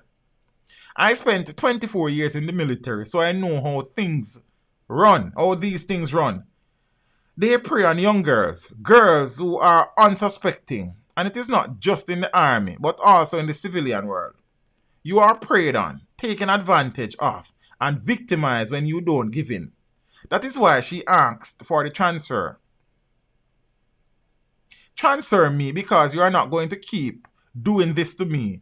She's a private. You are a senior officer over her. You should know better. She had sex in his car and on the base. She does not have a car. So why is she the only one being punished? He added, what is worse is no one wants to believe her because they are all friends in the boys' club. Everyone she goes to talk to, no one wants to believe. I said to her, be honest with me, and she told me everything. A relationship was formed. She realized this is what he does. She wants out and it becomes problematic. I am sure there are other females who have been dying to speak up but are afraid to talk because of the consequences. When contacted for a response, JDF Acting Civil Military Cooperation and Media Affairs Officer Lieutenant Nathan Curtis said at this time the JDF has no comment. I don't recall. But reliable sources have informed the Sunday Observer that the officer in question has not been charged. However, they were unable to say if a lesser punishment such as a transfer or a strict talking to was given. There are strict policies around sexual harassment. Here, if this man was preying on females or was manipulating this young private, he needs to be dealt with. I don't know how you got the documents with the charges, but that situation with the private soldier in lockup is worrying. It worries me because I don't see or hear anything about what actions were taken against the officer, one of the sources said. Moreover, the allegations follow other claims that the JDF protected a senior officer who tried to rape a soldier in the Bahamas when the JDF Disaster Assistance Relief Team, they call it Team DART, had been deployed to that country to help with relief efforts following Hurricane Dorian. Information reaching the Observer through an anonymous email, one directed to a recipient through a third-party server that does not identify the originator of the message, states that after the soldier threatened to go to the police, the officer was seconded to another government job. These other allegations also stated that women soldiers who enter the JDF under the Jamaica National Service Corps are often sexually harassed or forced to sleep with soldiers and officers if they want to stay in the JDF and perform their duties peacefully. The email also stated that many of the Jamaica National Service Corps female soldiers have been engaging in prostitution with big men, presumably officers or senior soldiers. Lieutenant Curtis was again asked to respond to the claims of the email which was shared with him. He stated, as it stands, our position is still no comment.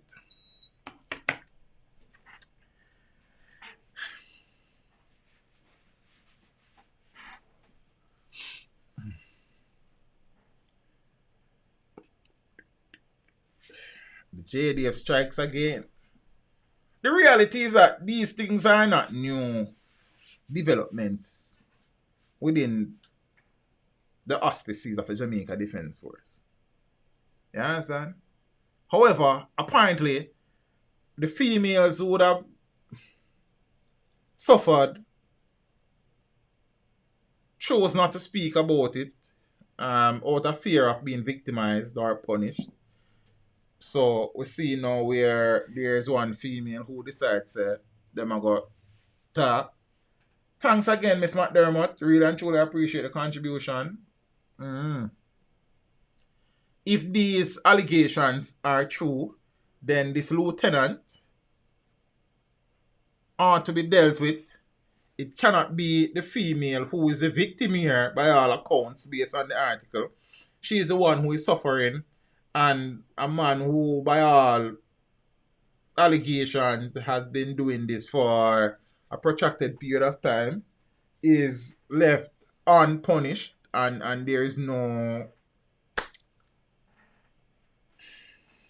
consequences on his part, then a joke thing has to.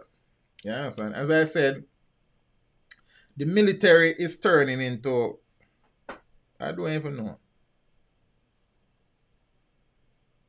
Right, and I'm saying this case is one of the ones that have been made public. You have had cases, Sean, where I'm sure nobody decided to take it on.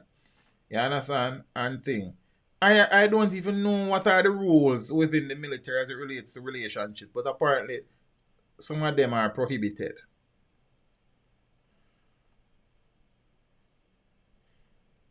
Most of the soldiers who are involved in this cannot be punished because they are high ranking. So you tell me, so because of your rank, you are beyond reproach. So you just need to reach a certain rank in the military, then do crap then. So if your rank means that you are beyond punishment, then what sense does it make? Minute. You understand what I say, sir? Not that I have no issue with the statement. I'm just saying, I just think about how ridiculous that would be. Because why would you be immune to punishment because of your rank? So all a man need to do is be elevated within the JDF, then do anything he want to do, and he have diplomatic immunity because I'm wrong. I don't know. Okay, yes, relationship between military personnel are not permitted. Okay. I ain't really paying attention to that part. Somebody know that. Oh, give thanks, sir. I appreciate the insight. Ah, boy. Yes, Rasta. Yeah. Ah, boy. Here's a story in relation to one of my colleagues, not my colleague, I wouldn't work the same place, but he's a teacher as well. William Nib teacher dismissed after gun incident with student wins appeal. Yeah? Alright, peace. Give me like 30 seconds. I'm going to step out and forward, but don't move. How much on there? $3.99. On don't go now. I know you know. So why this now come on? What we do here is go back.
So I say 2 youth left for class to come here go bust their ass.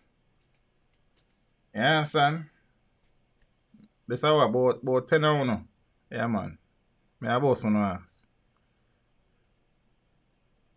Man said teach trying to take a break after 5 years. That's funny. Soldiers are allowed to mind each other. Nobody not have no ads to run till teach forward.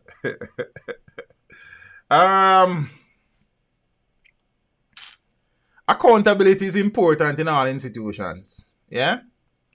It no matter your rank, if you are in violation of the laws of that entity, then you ought to be treated with.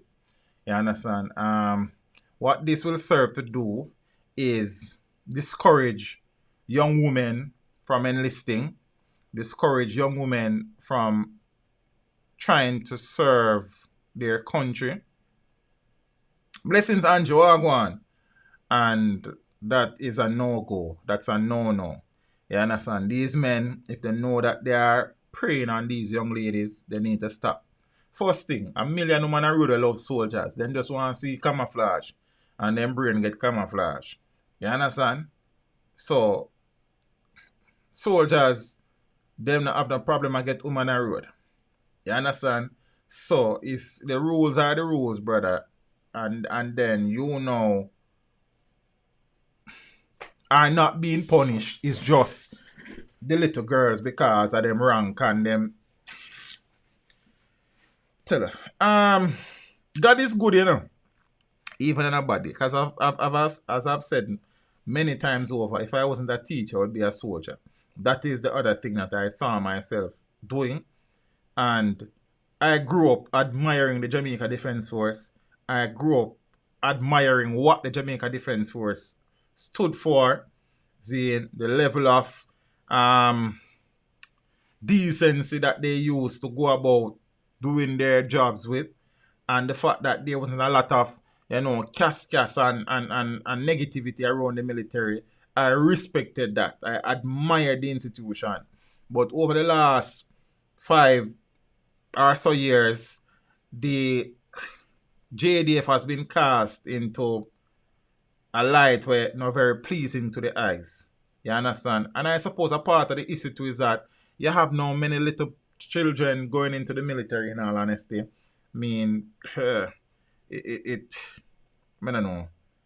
A whole heap of local things. And in my days, these stuff wasn't this prevalent. Okay, Black Champion.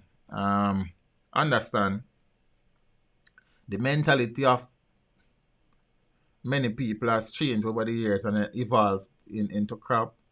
Zane, some of the females allow themselves to be exploited by other soldiers in order to rank up faster and making their jobs easier as soldiers. I have no doubt about that, sir. But you have females who are not interested and they are put in compromising positions and situations as well. And they are the ones who we are really and truly talking about. You understand? And if females are doing that, then they should also face the disciplinary committee of the Jamaica Defence Force. You understand? So we not condone no ranks on no side. You see me? And thing just, boy, I mean, I know. The JDF has lost is what's a word? It's what mean I say now? It's desirability for me, and that me too old enough for enlist. Probably not, you know. But we know they're far from that neither. I wish you then cut off enlistment tonight. I want to tell me that. Right now I don't even remember me how much of my time, you know. But me probably pass it a couple of years I know to still. See? But I don't know that I would have had the same drive now for the JDF as I had when I was in my teens and early 20s. See? But father probably know why I'm Bombard 23. Then about 200 years I pass that now. I passed 23 about 23 years ago.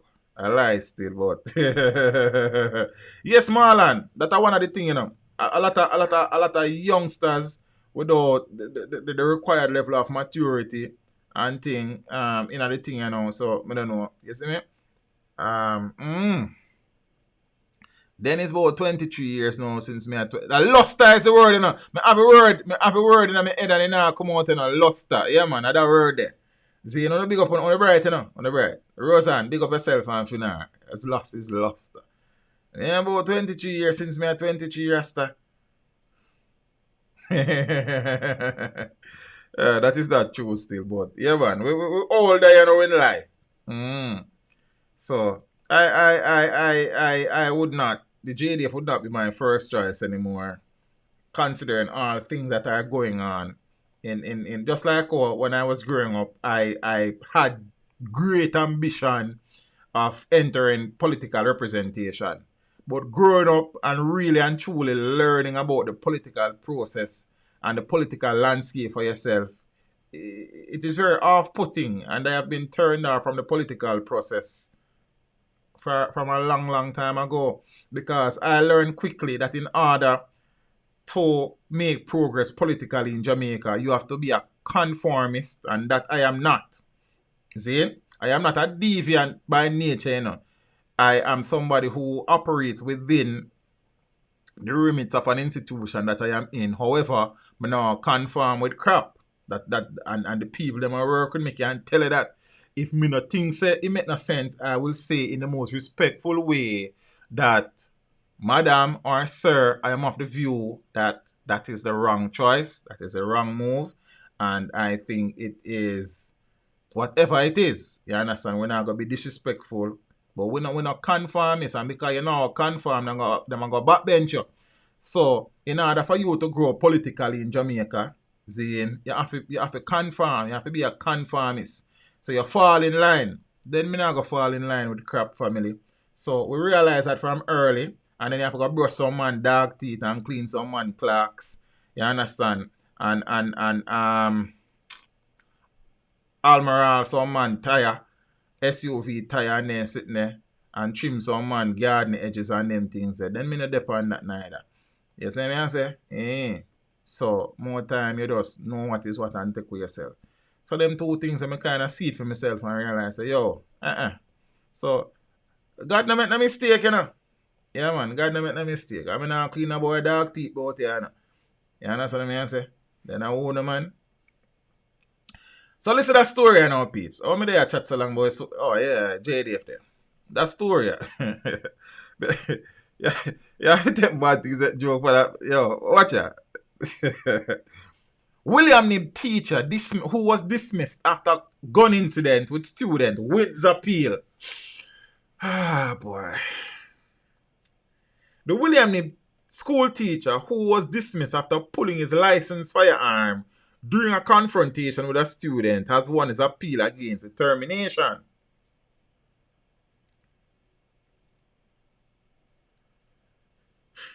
In July 2017, the board of the Trelawney-based school fired Ali Abdallah following a hearing a month earlier. The board concluded that the teacher's temperament was not healthy for the school environment and that he was a dangerous and serious threat to the safety and security of staff and students. Abdullah appealed to the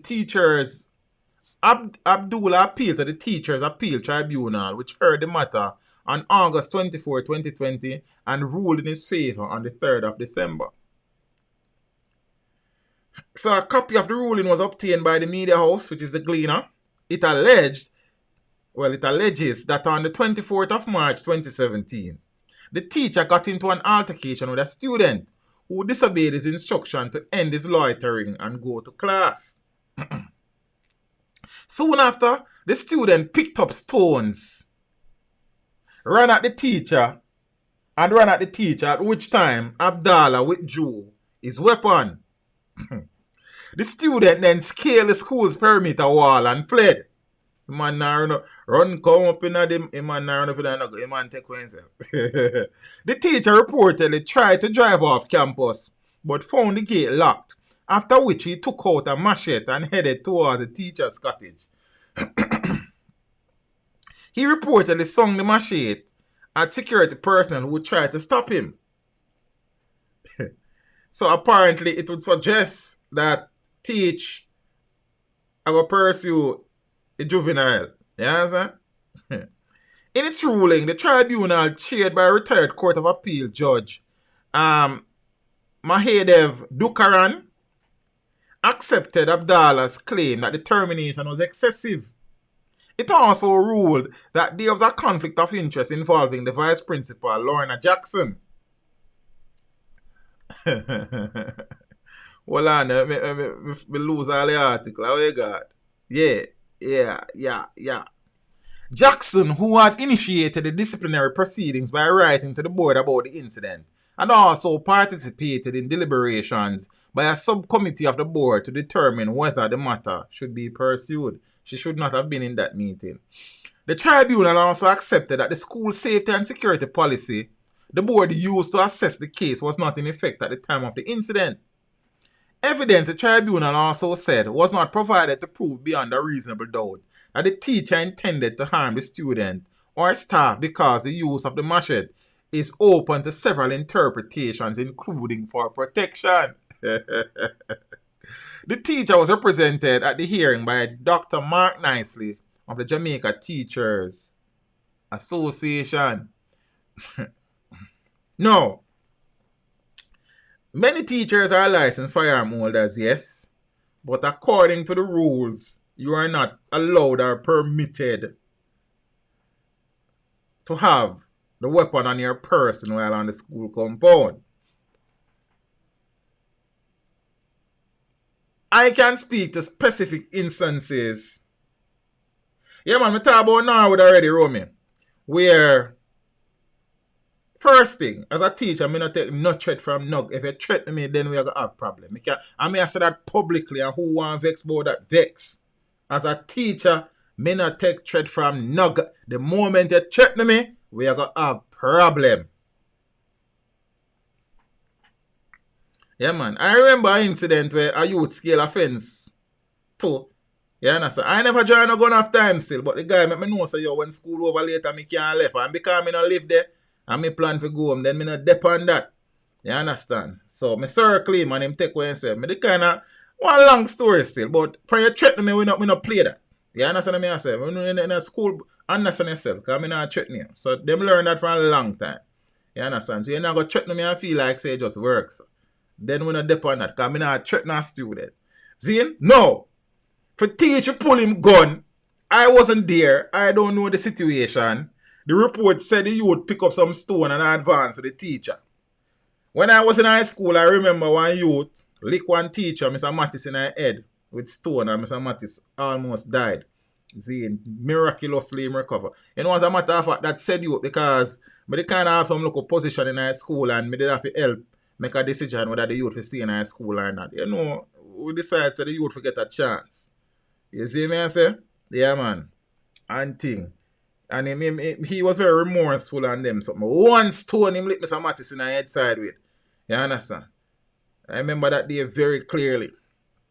See, so you to lick, you will get lick. You understand what I say? You will get lick. So you have to know what you do. See, but your school thing go now. You see, reputation is a hell of a thing, you know. Reputation is a hell of a thing. Some youth, some teachers, some youth not even think for try certain thing because they know you. You understand? They know you. You see me? But then you have a one or few youth who will push the envelope. I mean, I tell you, the school thing rough. But the law said the teacher not have him gun pan him pan the compound. That is what I know the law said. Zane, and as such, the teacher was in the wrong. I don't know if there's a change in the law, but I know that based on documents that I have seen, there is written thing where say a licensed firearm holder should not have the gun on their person on a school compound. I have seen that in written out. Seeing, so for him pulling gun still set away. But then if a man a run to you with stone and you don't know where I'm up to and you have gun, then you not go where you go draw a stone to. I don't know. But then now after the teacher drawing gun and the youth run, why am I try run down the I don't know, yeah, sir. There are so many ways to look at this. I am happy that the teacher was not armed. I am happy that the child was not hurt. I'm happy that the teacher not fire him gun neither. That I'm very grateful about that. See it? BM, I don't let students draw you out, brother. Seeing some of them youth here. And a easy youth them and a draw out, you just get put in a position where you have to defend yourself. You know, I mean, you take away your 3 points, brother. Well, me not depend that still. You understand me? I say, me will take away yours, man, and if me need for walk, me walk. Me tell you that. You understand? That's my but then again, as me I said, you them know. You see me? And me tell you, so me see you lick down teacher already. And 1 or 2 times me see it in a brother. So from me I go to school as a schoolboy, me I see them things. Then me not left myself careless them with the rasta. And as me say, the youth them know. Because they establish a reputation. We don't need to get into my reputation was established down the years, you know. But it was established. So the youth them know what is what. You understand? And the thing is that, as I always tell them, I treat every youth with a certain... I call the youth them young men, and I call the empress them young ladies. I refer to the youth them by them name if I not disrespect students. You understand? So at the end of the day, still, more time, some people can't treat... And I look upon him, I'm not even talking with guy, you know. Guy knows him take away himself, you know. So I just saw a thing go. See? So it's not even joke, you know, brother. But you have some youth... will put you in a position where you have to defend yourself, bro. So you hear some people talk with some money for letter beside and back of their name or this and that. Them don't even know what going about you. So I don't know if teach would feel like say the youth are going to take away in 3 points. You understand? But having the gun on your person and pulling the gun still, as per the laws, then that cannot be, you understand what I mean? I said defended. That is a indefensible position. Because the rules, you know, have your gun upon your compound and you go as far as draw the gun upon the compound. See? And thing. And then you proceed for run down the youth. That is the thing, you know. You proceed for run down the youth. You understand? You take out cutlass and wave after people you try to hold your back and thing. So, I don't know, teach. You understand? But teach was the case. You see it? Me no know. Eh.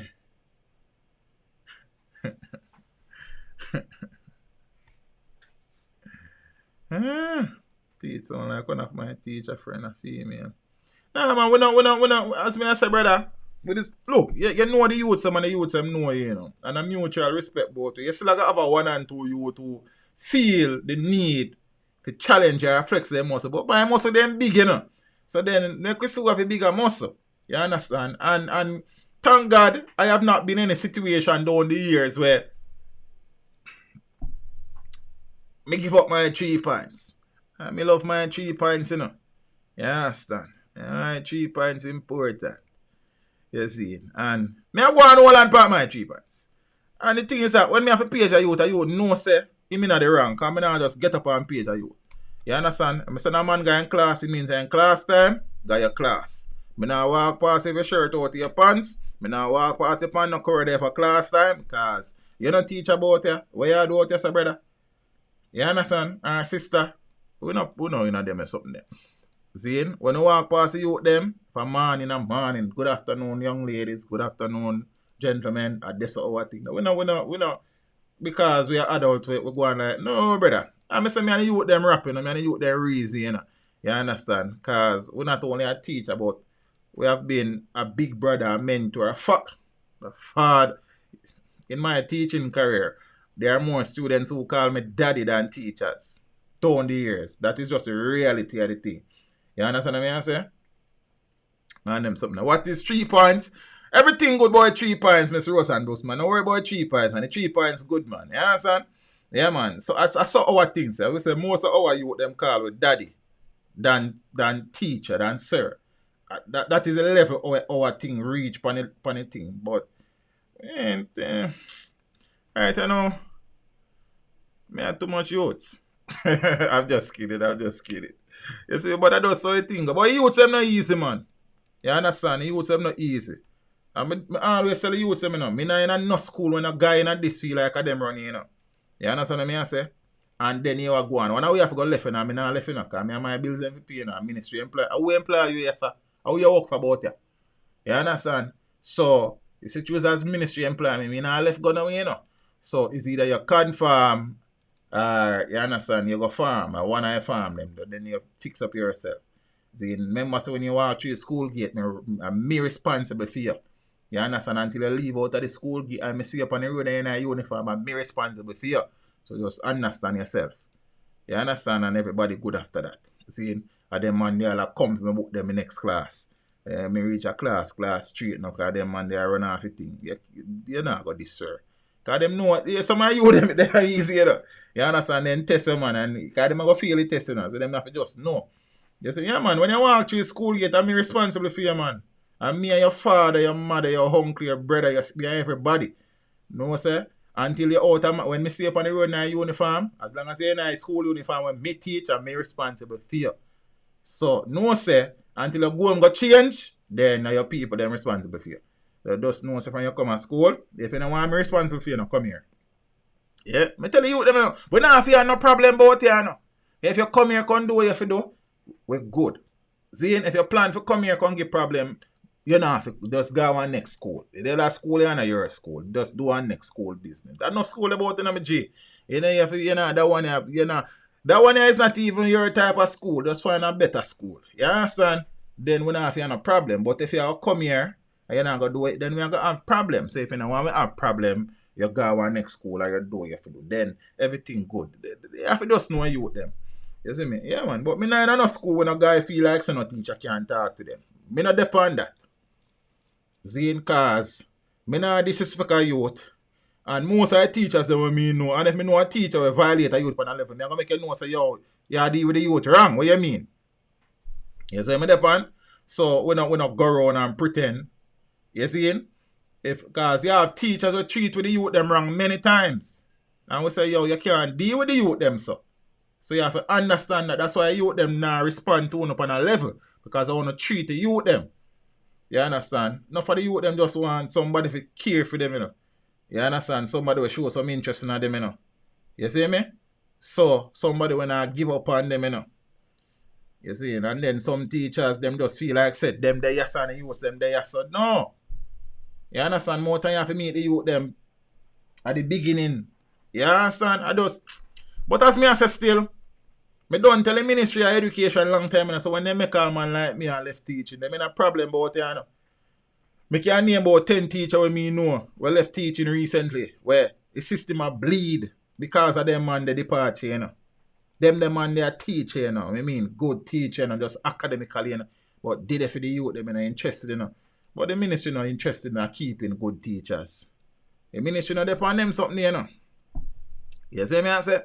I know them the things the ministry depend. I tell them, and I know just me. As me say, me know teachers will left this where is a miss. You understand what I say? And more teachers are gonna leave. And when man like me I left this, you know, I don't even know what I go on about them. I don't know hold on. You understand? A man like me and some other man I keep this thing together about it, you know. You understand? In the awesome school, a man like me will govern them things, you know. When the youth have to understand, you know. Look here. Most schools don't be a female. I have some female teachers who are general, you know. But the reality is that some things you need a man. Most of the man them are left because them can't take care of themselves and them family for a teacher's salary. You see how long me I tell them and them not listen. How you gonna take care of yourself? Take care of your partner, your spouse or your wife. Take care of your children them. Pay your bills them. For a teacher's salary. That don't make no sense, Rasta. And a long time me I tell them and them not listen. Enough of the man them gone. In the last 5 years at my place of work, 5 of the best male teachers when me come across left, gone. Jamaica is not them home anymore. So I'm depend and many more I leave. You can't expect a man get up every day, I go to school, go teach, and when the month come, it don't make no sense. And a long time I tell them, you know. You see? Long time. And as me done say, more and more quality teachers are going left. And yes, there will always be good teachers, you know. But if you have more good teachers to leave than good teachers who are coming, what you think I got? Because the truth is, none of good teachers now make again, you know. I have been in the system long enough seeing teachers coming in for teaching practice, seeing new teachers coming in, sat on many interview panels to interview teachers. So, not enough good teachers now make again. It's just a reality. You still have some. But the good breed that die out, man. I telling you about them. Look, but me gone still. Me I go out talk. I go out. Rosie, what is the starting salary for a teacher? Not enough. Then that is it. They just remember that part of it. You understand what I say? Yeah. A regular degree teacher when I have no senior teacher responsibility is $100,000. You understand? The mash, you know, and I look at money. You understand? 120 grand can't pay a bill some one time and people pay student loan and then sitting there. And I take care of them family. That don't make no sense. See? And enough money, man. It's a thing. But, you know, for the work where you do, if it's a good teacher, the work where you do. See? Yeah, man, a month they get paid Royal General. Yeah, son? Yeah. So, you know, as me I say, you know, teachers make it work, you know, because teachers are survivors, you know.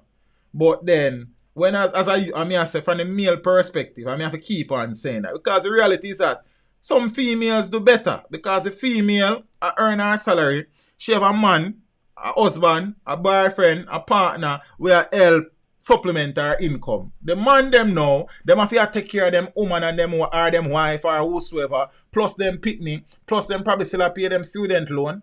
Zine, plus them probably plan to upgrade themselves. Plus them still have them mother and them father on one part where them still have to look out for. Then, come on, man.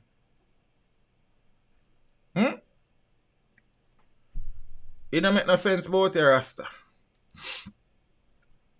You understand? So when a man look at me and say, yo, teacher, can't let. What you mean me can't? What you mean? What you mean me can't? Alright, watch me. What you mean me can't let? Then me have 2 youths to feed them. See? I'm telling you already. 50% of my teacher's salary is my daughter's money per month. That's my teaching salary. See? And when my daughter get her money plus her allowance and them something, that's technically half of my teacher's salary. Then that don't make no sense about it. What you mean? Then my son, then my bills them. See? God bless me have a very independent partner. But then me still the man. So me still have to ensure say everything balance.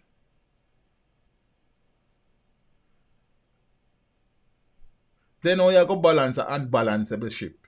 Then you going to sink. That's why the man them are left. You have to have some school where you just be a woman today, you know? Let me tell you this. You have to have some schools where you be a woman teacher in a school there. Nah, man, when me done teach, Mike, me done teach, man. Me not teach nowhere outside of Jamaica. At Jamaica, me think they in a family. But me just got done. You understand? Me not really have nothing. Look here, and when me say that, I enjoy me used to enjoy when me do a lot. Not so much anymore. Zane. And the realities of life are just the reality of life. So a man can sit and say, teach, where you go? Me I go try and make it for my family and myself. You understand what I say? I mean, the job security is good, you know, say you have a job. But then having a job is one thing. But then the amount of work where you do for that job there, Zane, plus the responsibilities them what you have. You stress some young youth, Rasta. You understand? The youth them now stay. Check the teachers college and the university, them how much meals are the education now. The man them not interested in them something there. Well, I hope so some more me, because as me tell you, say, like enough of the other man them were cut. You have to have some school where just be a females running school, brother. I be a female teacher. And I ask, you know, tell you, say that I got, you know. Yeah, it's alright. We shall go there and I dance, you know. Yeah. Anonymous, big up yourself, you know. Appreciate the contribution. I wish me have a name when I couldn't say who, but you know what I think. Big up yourself, said we. See? Yeah, man, I have no interest in teaching anywhere outside of Jamaica. I wanted to contribute to the development of my country, to give back to my country. I've been doing that for over a decade now. You see me, I say? And thing. Sir Roberts, give thanks. And thing. Yeah, you just know when you have done enough, you know what you can treat with and what you have to do. And thing. I just saw a thing set up. You know. So, me know, man, I'm gonna say, yo, teach, or you fit, what you mean, if you do that? Me have a family to take care of. You understand? The Ministry of Education a joke. And it's not even just the money. The benefits for teachers, them work. You understand what I say? So, the money is one, but if there were certain incentives and benefits, and then, right now, as me say, me them prefer go farm than teach. I just a reality that. There me and my own boss. Zane? I don't even understand. Someone sit down and listen to me and I say, yo, teach, I don't even understand. Probably if Miss Brooks is not working, you know. So you have to just, if you want to contribute, there's a link, there's a pinned comment, you click on it and you contribute that way there. You understand? But the super chat thing kinda, I don't know what I'm doing. You see me, I know some people sitting and looking and say, yo, teach, Ray and Tay and this and that and them something there. Then, no, sir. You have to know where you can treat with. You have to know your situation. Teach, I didn't plan to be anonymous. I use a different device. Yeah, man, I realize because the name that came up, I see the name and I know exactly what happened cooking. I say a word, man. Blessings, man. I figure see you soon sort it out, man. Like I have run my race as I tell you. I don't know why I turn this in my teaching situation life, you know, but let me just talk, I'm gone. You understand? Blessings, Miss Arlene Tomlinson. I am an educator too. Blessings, my friend. You are a special breed. But I don't know. As a male, the teaching thing financially not viable. See? Probably as a single male you will survive. But as a male with responsibilities, then I say a man look wise if I stop off fitness. So me if I stop off fitness for remain a teacher. Jaja. Yo, most teachers what me know at the bank own them car and NHT still own their house. Me no want in that.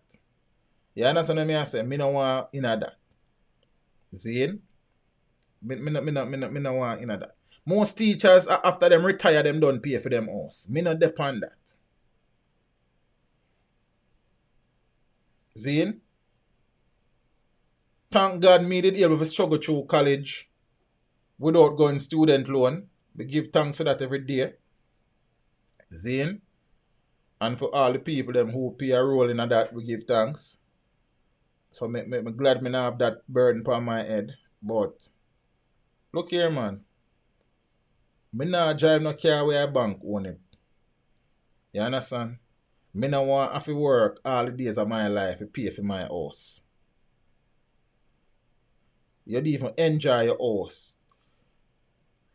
Cause it's basically you have to pay a mortgage for the whole of your life.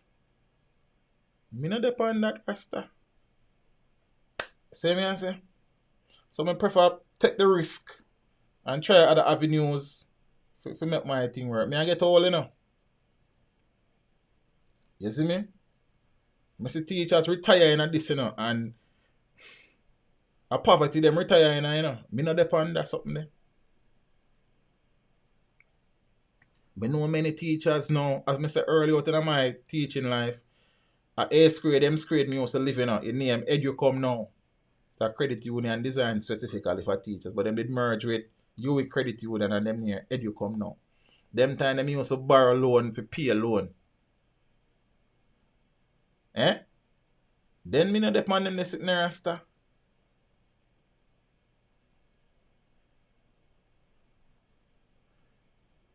At least 80% of teachers at the bank own them car. Remember me tell you that. So you are a slave to the system. Me not been a slave to no system no longer, Rasta. You understand? You end up pay for 3 car by the time you don't pay for the 1 car there. Your house, if you save and sacrifice and struggle out in a couple of years, you build your house. Instead of spending the rest of your life to pay for one house. Yeah, man. So some people here say you teach, you don't know what go on, you know. You don't know what, when mountain come, you don't even know what go on. You see me there, man? So it's all well and good to NHT give teachers X amount of what? I think $5.5 million. Zane? Alright, think about it. $5.5 million can buy a house. Alright, so you do it with your partner then. Zane? So if you want to get 5.5 or 11 mil that.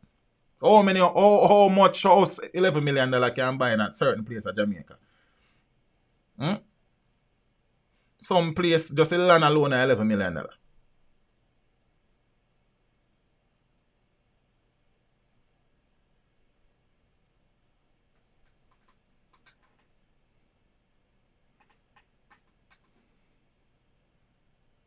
As teachers, only vice principals and principals get concessions and car.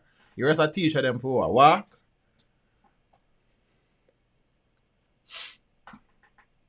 How many scholarships are there for teachers to upgrade themselves? It peeps. Some teachers will not want to tell you in order to keep up appearance. Me no need to do that. You understand? The reality is just the reality. We now say nothing in a mic. We are just saying that it is not enough. That is what we are saying. You understand? You can't work for 50 odd years and when you retire, you can't enjoy your retirement. Yes, hand to mouth set in the same way. That don't make no sense. And when look at salary negotiation come out, you answer than cow fat. And the same public here, where we are the father and mother and sister and brother and mentors and uncle to them pitney. You hear say teacher this and teacher that. I have seen it, I have heard it.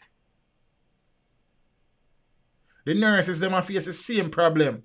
The police them face the same problem. The soldier them face the same. Do them get more money than teachers when I look at level cylinder. You see me? I think. Depends on which scale you are at as a teacher.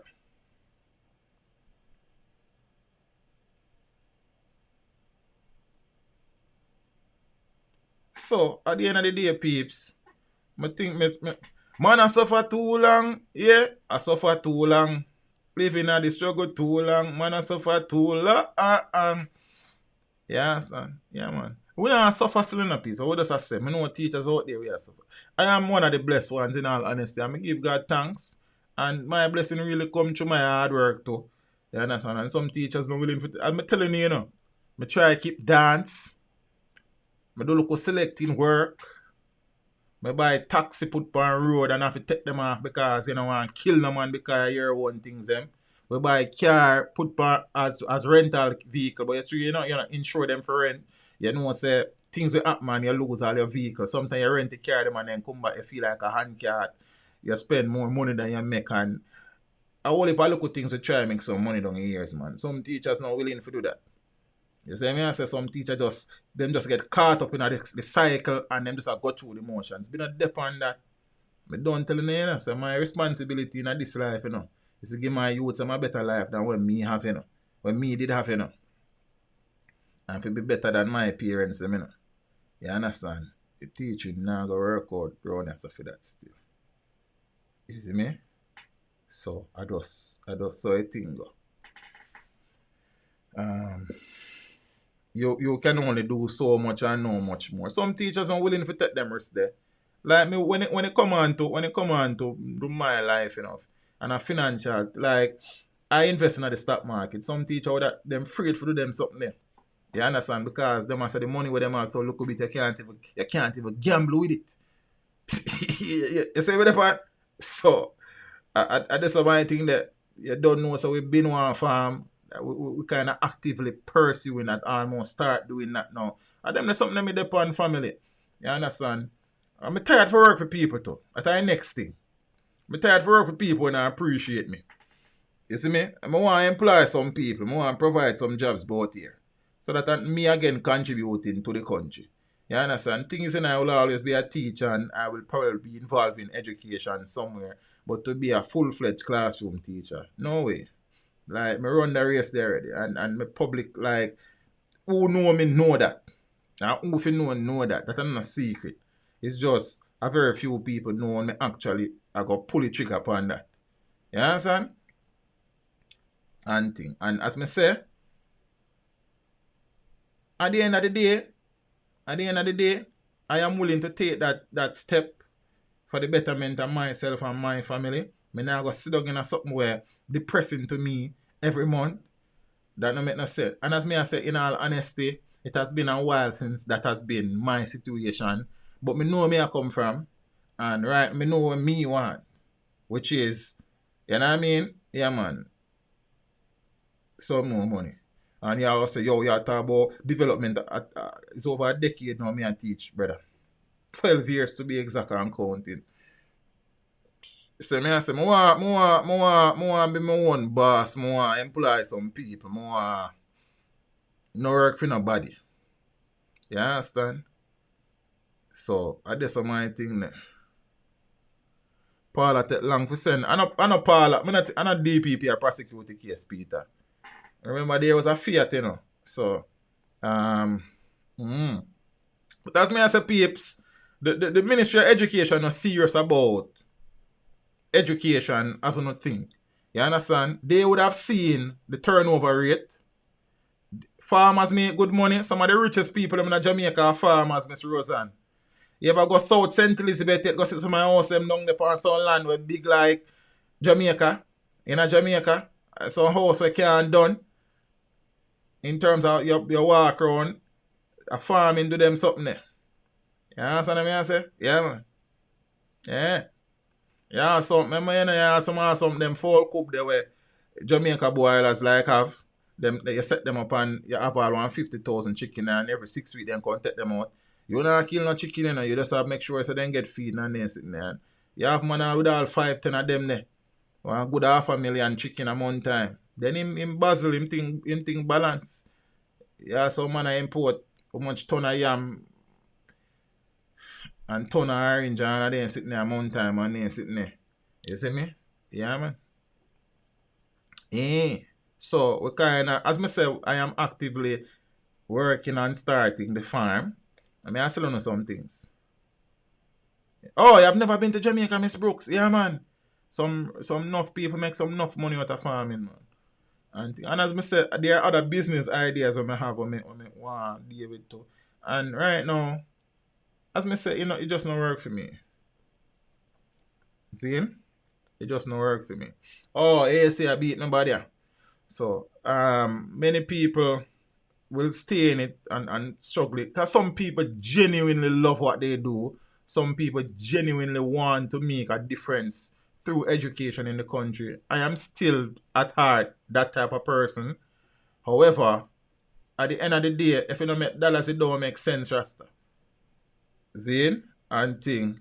Yeah, man, like them something them at you. Zane, them look at things. Things that make look, if you do something you don't really enjoy it no more, it don't make no sense. I mean, now go short change the nations you would either.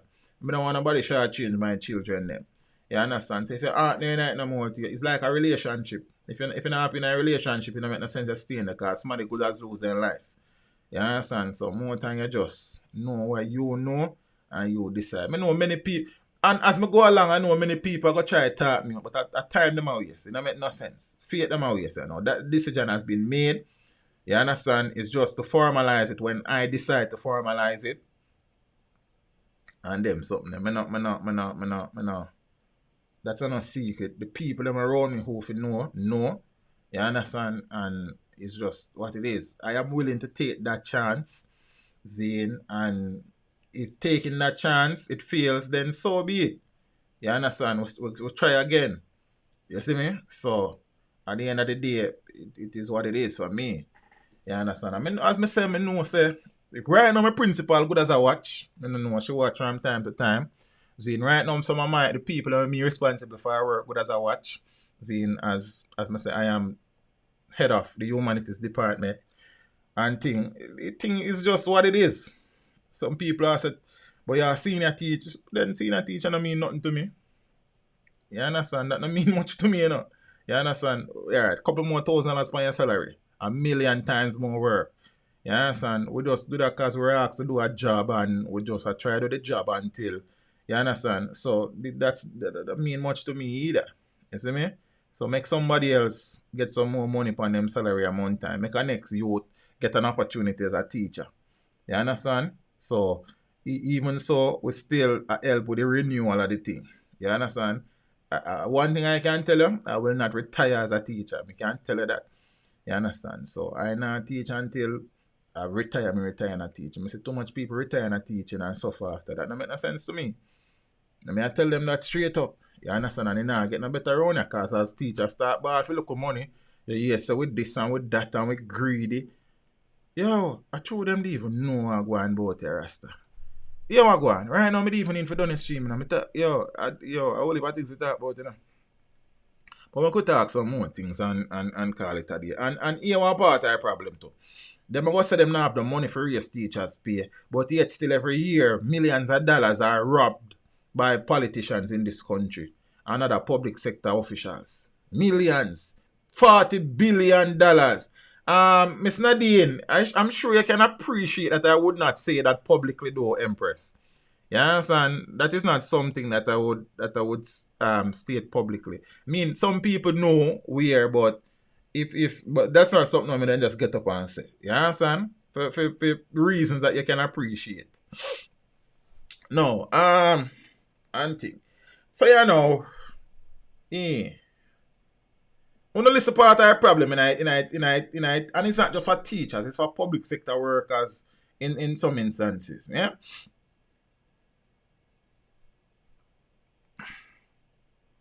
This man on the building now, please pray for him. He wants to jump. Pete, which part of that?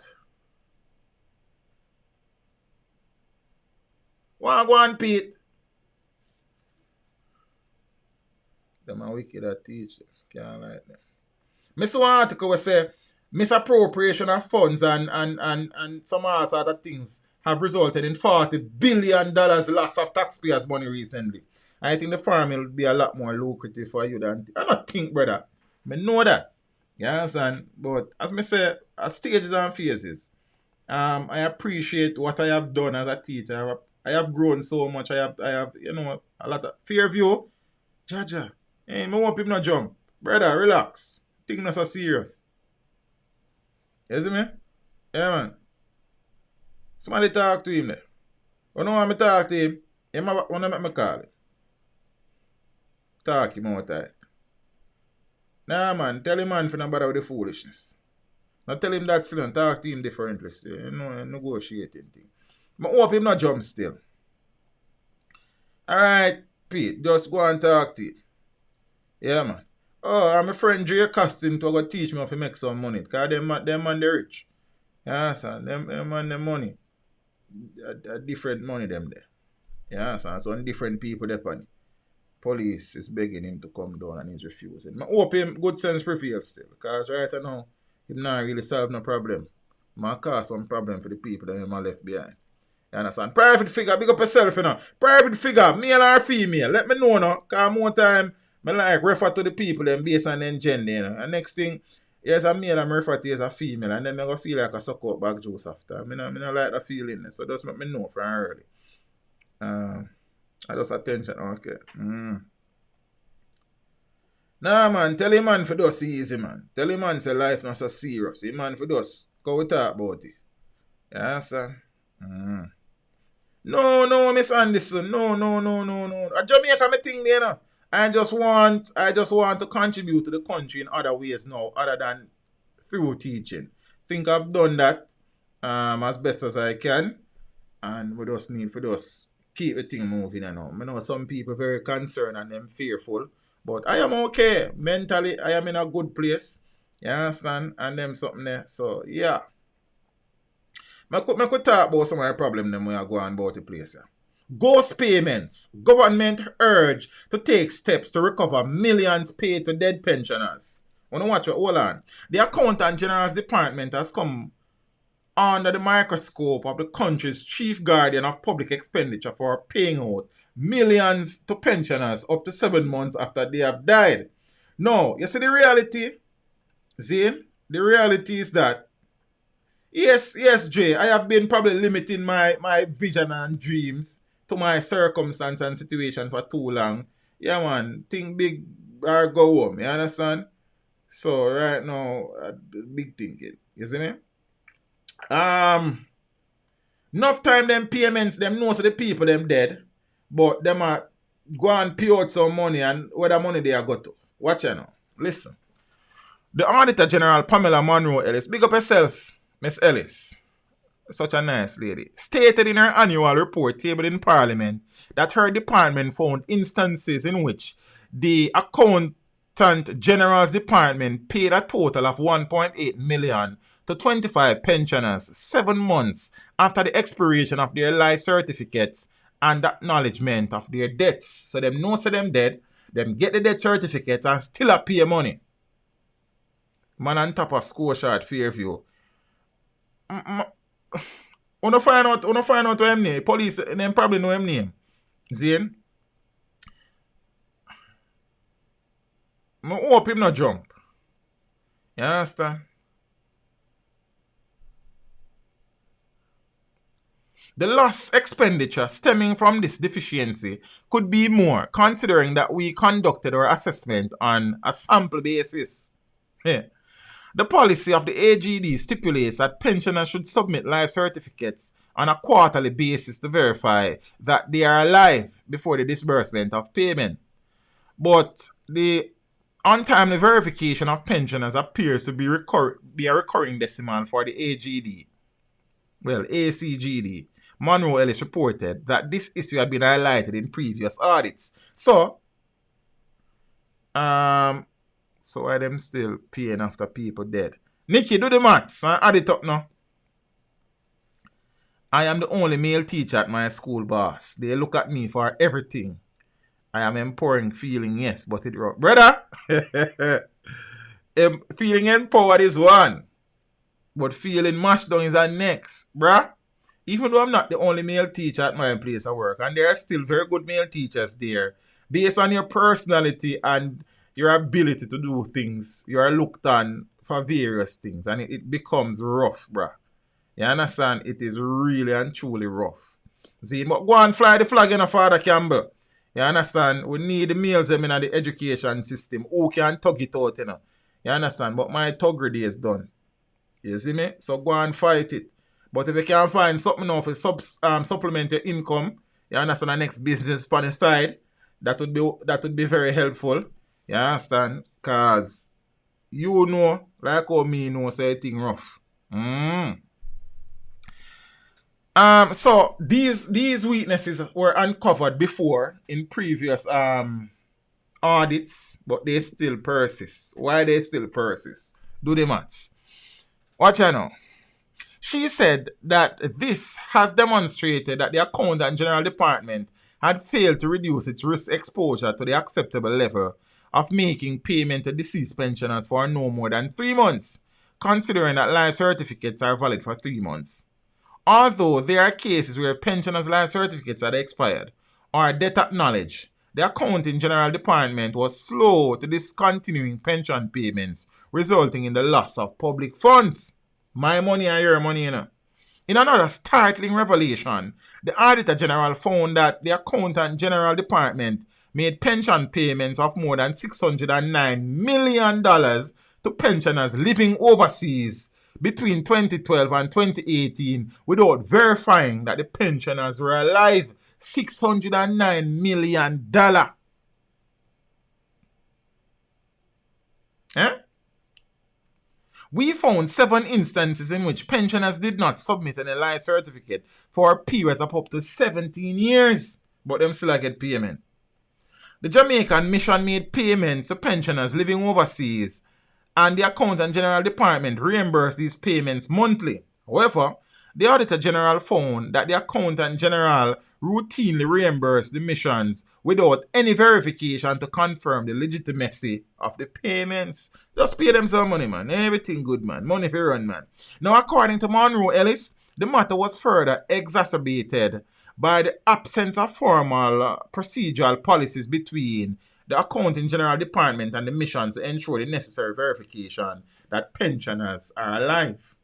The Auditor General contended that the timely verification that pensioners are alive is a critical component in the pension administration process. She said that it safeguards the integrity of pension payments. Me couldn't tell them that. Reduce the risk of disbursing pension payments after the death of pensioners and ensure that payments were not being collected by ineligible individuals.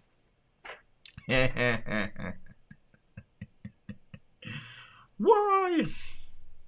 Monroe Ellis also highlighted that pension files and payroll systems were not updated to ensure accuracy in the pension administration process.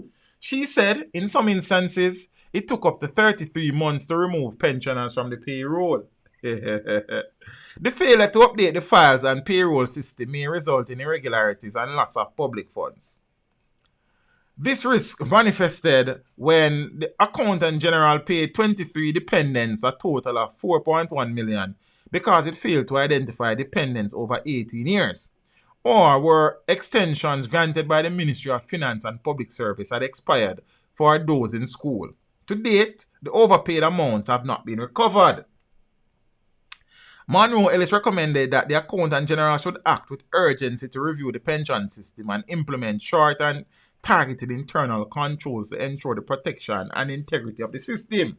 She said that this should include continuous and routine monitoring and clear policy guidelines, particularly over the overseas pension process. She urged the Accountant General Department to investigate and take steps to prevent and correct all breaches, including the recovery of overpayments.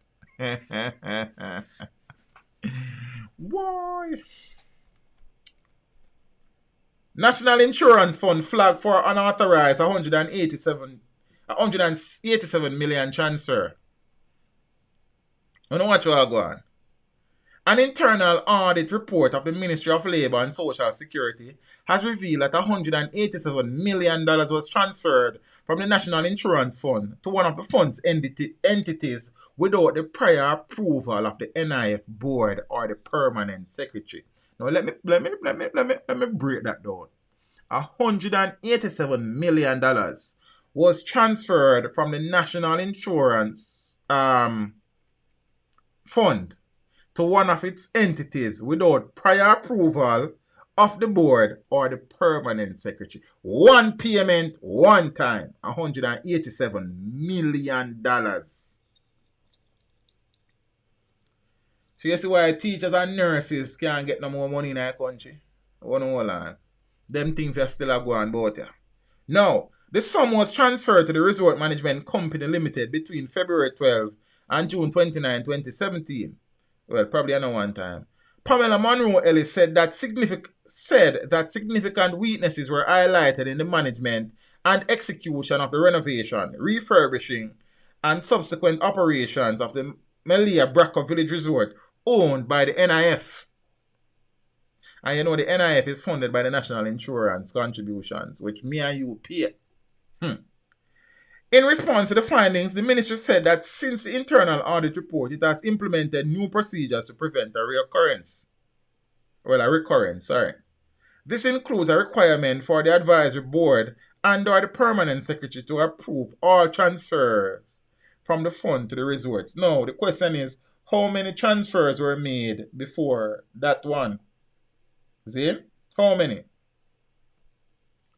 You understand? The annual report of the Auditor General also pointed to weaknesses in the system of control over the management of journal entries that expose the fund to financial losses. Surprise. You understand what I say? Surprise. The NIF has been instructed to strengthen the system of controls over the processing of journal entry to minimize, as we say, the risk of illegitimate and unauthorized transactions that could lead to financial losses of the fund. Monroe Ellis reported that the review by her department showed that 425 journal vouchers with transaction amounting to $49 billion bore no evidence that they were reviewed and authorized by the responsible. Hold on, let me break that down again. The Auditor General, in her report, said that 425 journal vouchers with transaction amounting to $49 billion bore, showed, displayed, illustrated no evidence that they were reviewed and or authorized by the responsible officers. Tony Shea, good night. Miss Denham, how are you? Hope you're good. Put up our pick. Who for pick? Miss Pamela Monroe Ellis, the Auditor General. I don't have no picture with her, you know. Because I don't know Pamela a long time and Pamela not play with people, you know. You now go fit the screen because I never format it properly. Boom. Oh, you format. Alright, see her there. But it's not a picture there because it have a stretch, so you never so nice. 49 peeps. I never say $49 million, you know. I'm happy to hear that, Tony. It's good. Always good to see you. See? I never say $49 million, you know. I say $49 billion. Yeah, survive. I know you survive, man. Yeah? Further, 234 journal vouchers representing pension expenses totaling $24 billion were not supported by the appropriate source documents. You know, hear the figures when we are talking about 49 billion. Nikki, early meeting in the morning. Blessings in the Empress, guidance. We have early class, we have class all day tomorrow, but you know what I think. We are talking about 49 billion, 23 billion. Eh? So we are looking at $72 billion here. So there's a move round, you know, without evidence of authorization, you know.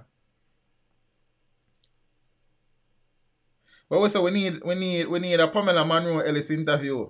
I don't know if Mr. Ellis are going to please, you know, cause yeah, I don't know. But like we say, yeah, man, Miss Monroe Ellis, she don't play with people. See, yeah, man, I don't know who to interview people like those in the future, you know. So like we say, you're gonna and thing. As a result, the Auditor General said she could not determine whether the expenses were legitimate and constituted a proper charge on the fund. In its response, the NIF said it accepts that there was a weakness and advised that subsequent to the period under review, management has implemented new controls to prevent a recurrence. And I bet about 2 years from now, when there's a next report, we're going to hear the same things. Eh?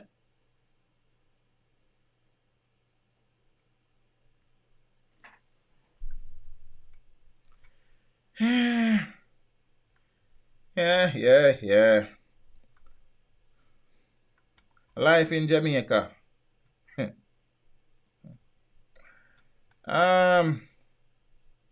know that the Prime Minister has been very bullish about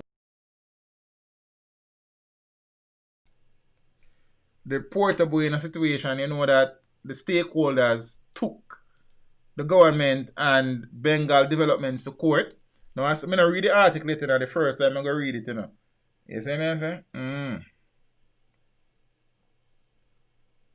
Puerto Bueno mining permit amended. So Bengal Development Limited's permit to mine in the ecologically sensitive Puerto Bueno Mountains was quietly amended in December to include the requirement for a $40 million performance bond to be paid within 30 days of the company getting the new document. That change was among several new conditions and deadline revisions contained in the new 76 conditions permit issued on December 17, 2020. The performance bond was not among the original 72 conditions in the original November 5 permit, which the Office of the Prime Minister made public amid growing outcry to allow the mining of limestone, although it was contained in a permit the National Environment and Planning Agency submitted on the 8th of November. NEPA and its parent ministry, the Ministry of Economic Growth and Job Creation, which is headed by the Prime Minister, no doubt, are expected to be grilled by the Michael Phillips chaired Public Administrations and Appropriations Committee in Parliament. Onus has been facing significant pushback for overturning the State Environment Watchdog's decision to refuse to grant a permit to Bengal to mine 123 acres of the 569-acre St. Ann property. Which critics say contain an almost untouched dry limestone forest and endemic flora and fauna. We call that virgin forest. The performance bond, which is to be secured by a bank guarantee, is to be held by NEPA and is to be used to mitigate any environmental damage and restore any natural resource impacted by the development. So the government is not backing down. That is, the long and short of this is that the government still intend to push through.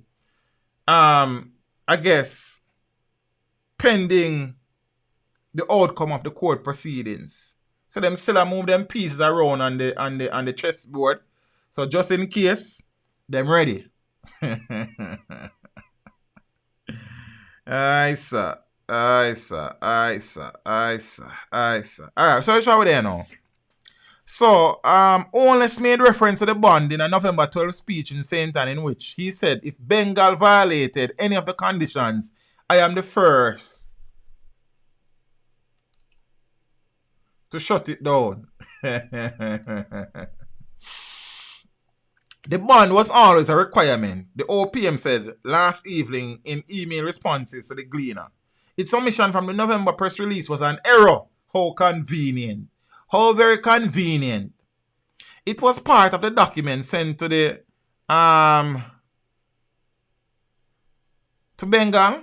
Now, the absence of the bond condition was an internal error on NEPA's part, added the OPM. The OPM further said that Bengal has until January 17 to pay the bond. That is what? Today, the bond, and that NEPA would take the necessary enforcement actions if the money is not paid over in time. The additional permit changes included extending deadlines for submissions relating to 12 conditions based on the request from Bengal and NEPA's internal review for the original document. Onus's office said. Now, one of the major changes includes giving Bengal 90 days instead of the original 30 days after receiving the permit to pay a $4 million administrative fee for 1 year of special monitoring. The emergency response, maintenance, and quarry restoration and rehabilitation plans are now to be submitted within 180 days. Now, one of the new conditions includes the development of a ground control management, which must be submitted to NEPA. Now, the restrictions will affect the profitability of the quarry. Cashew Sweet, the managing partner for the further base Jamaica World LLC, which owns Bengal, complained in November. It remains unclear when any mining work will start, and emails and messages sent to Sweet for a response to the latest development have not been answered. Now, some $635 million in taxes is projected to flow into government coffers and 100 jobs created with a wider commercial pitch for the property.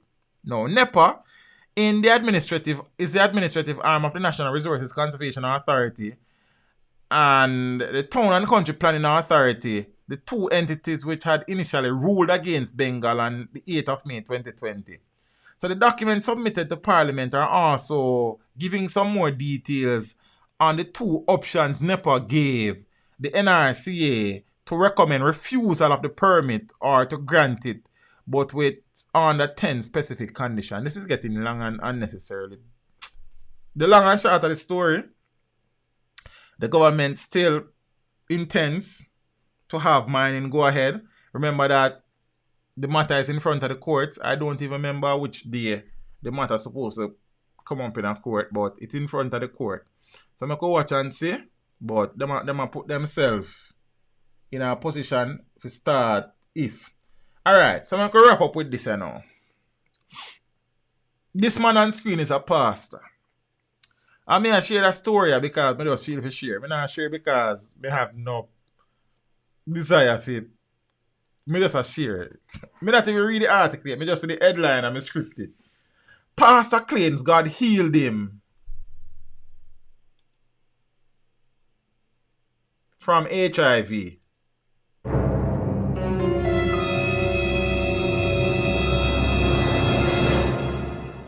And the congregation says, Amen.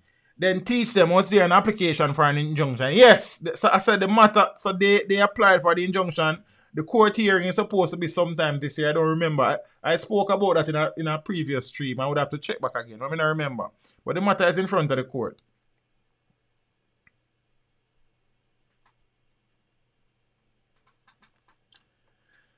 So the pastor said God healed him from HIV. Them things that gotta go on with both you. It's a God move.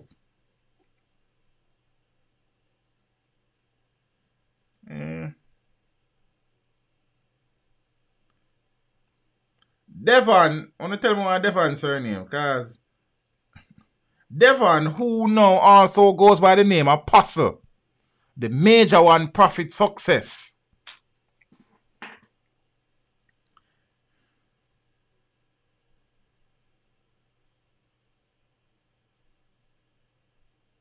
Where say, oh, him get it?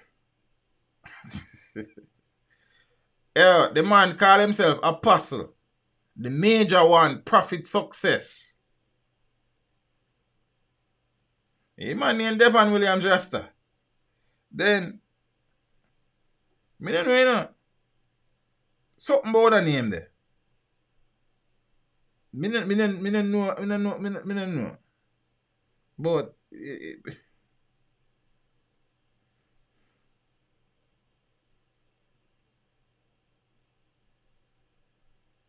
Devon Williams, who now also goes by the, because me not tell a lie upon the man of the cloth, you know. The man of the cloth. The man of the cloth, yeah, man. I can post this space. Look at my keyboard now work.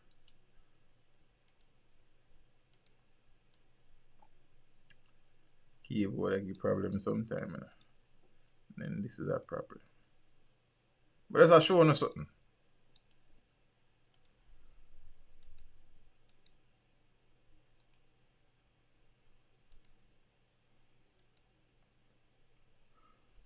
The man name Apostle the major one, Prophet Success.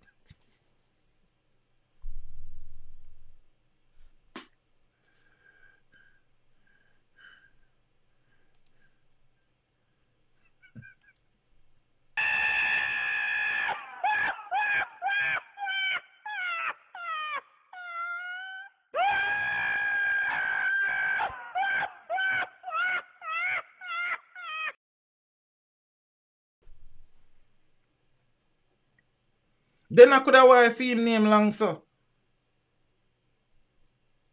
Apostle the major one. Me not laugh because the man said God heal it. Me a laugh I name me. I don't want to get me wrong around here, you know. A man named the Apostle, the major one, Prophet Success.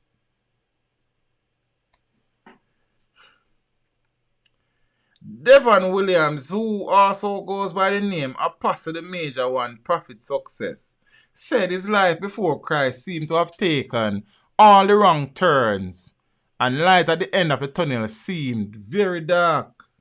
Whole life seemed dark, but alright. From being arrested, deported, and almost losing his life, Williams said he was able to turn all of that into good with tertiary education, a ministry, and what he claimed to be a body healed of HIV by God. Though he could not foresee the reason for the lows he experienced, the pastor believes that the episodes of his life happened as they should. I was in London, having got 1 month in the country, but I told myself that I would not return until I could buy my house on the hill and own a business, Me no frightened for you, but alright, never. I got a job sweeping street the following week, having left a sales job in Jamaica. I swept streets for 3 months, and during the time, I got a different job in a KFC restaurant as a security guard. But the life he tried to settle into was disrupted when William said he was attacked by 5 men in a restaurant and retaliated by hitting one with a chair. I was later arrested and deported back to Jamaica. I was angry against God and everybody. I was saying to God, why this had to happen to me? Not knowing that he had a plan for my life in Jamaica. I never saw what he wanted to do with my life, he noted. 2 months later, William said he found himself back on a flight to London with a different identity. I was still saying to myself I had to make it in foreign because I was being led by Satan to pursue greed and selfish gains. When I returned, I got a job at a McDonald's store to work in the kitchen, and I was attending school part-time, pursuing a bachelor's degree in computer technology. That's not bad. But as he tried to hide from the British police, resettle and make something of his life, the pastor said he started feeling ill. The authorities knew I had re-entered the country, and thus they were watching me, observing my activities. For the right time to arrest me with some crime, to give me a youth sentence. As a result, I was under stress. I was very fearful of the consequences of my action. I was finding it difficult to sleep at night and to eat anything significant. When I did, I had diarrhea. I almost lost my mind. I was paranoid for a long period of time, and I was still refusing to seek medical attention.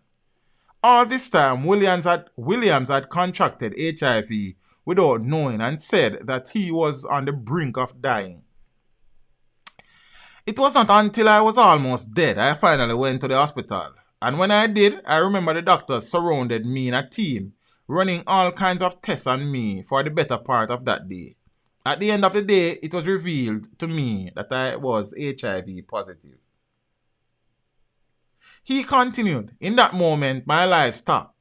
I felt as though I was slipping down a very dark, deep tunnel without an end. I felt hopeless, lost. I gave up at that moment. I contemplated suicide.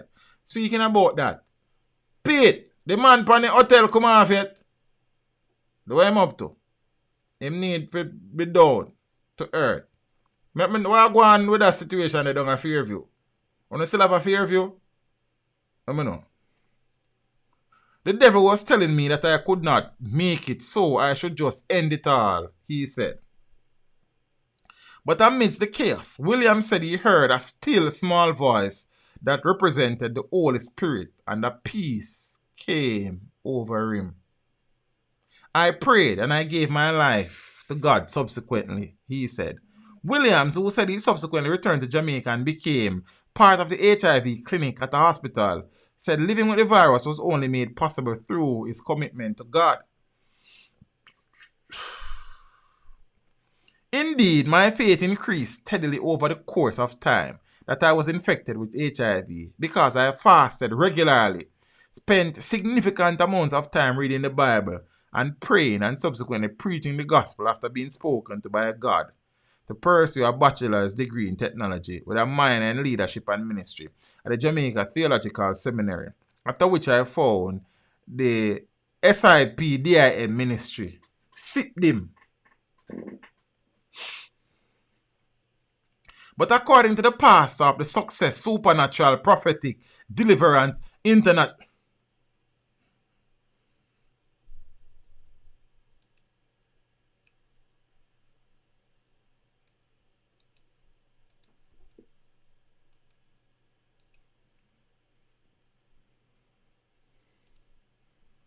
Spade, where are you with?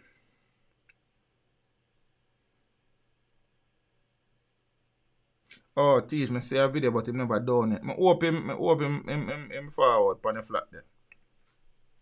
But according to the pastor of the Success, Supernatural, Prophetic and Deliverance International Ministries in Portmore, St. Catherine, not only did God deliver him from his struggles, but he has also healed him from HIV.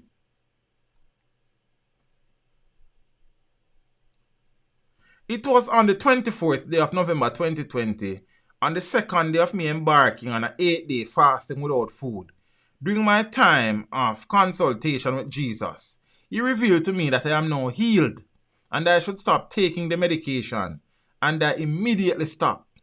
But I had some reservations because I had tried stopping taking them before, and by the space of 3 days, was to start taking them again because I started getting sick again. But this time, he instructed me to walk from my home in Westchester while fasting without food. I would walk from my home all the way through Garveymead, through the Edgewater community, and through Passage 4 to my home daily for 4 days. The pastor admits that he has yet to do a test to...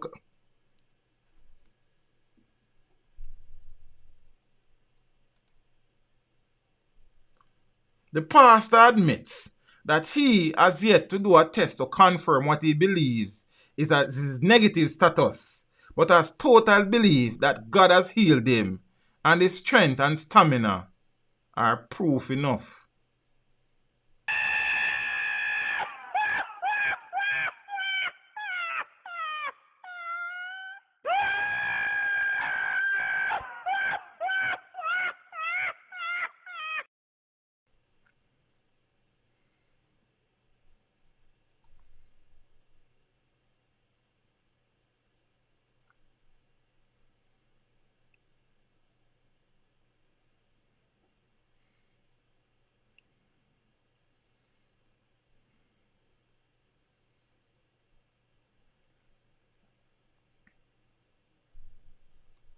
The pastor admits that he has yet to do a test to confirm what he believes is his negative status, but has total belief that God has healed him, and his strength and stamina are proof enough. I feel strengthened in my body that indeed I am healed. I feel good that Jesus, God of the universe, chose to heal me out of all the persons in the world who were affected with HIV for the last 18 years. But I am not special. Jesus has paid it all on the cross. So whoever will believe and have faith in him, he will do the same for them. I will do the test when God says I am to do the test.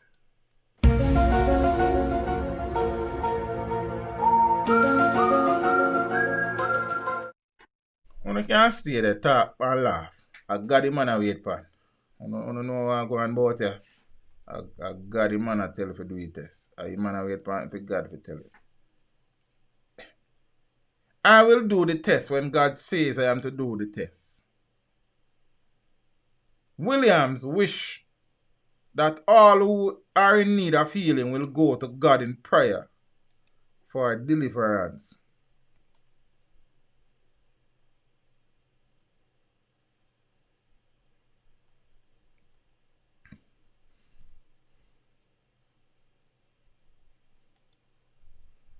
Peace, me I got my bed.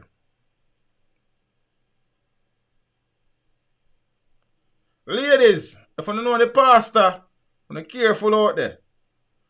I'm not doing no test yet. God him a work right now still. I not doubt God, you know, but you understand? Yeah, man.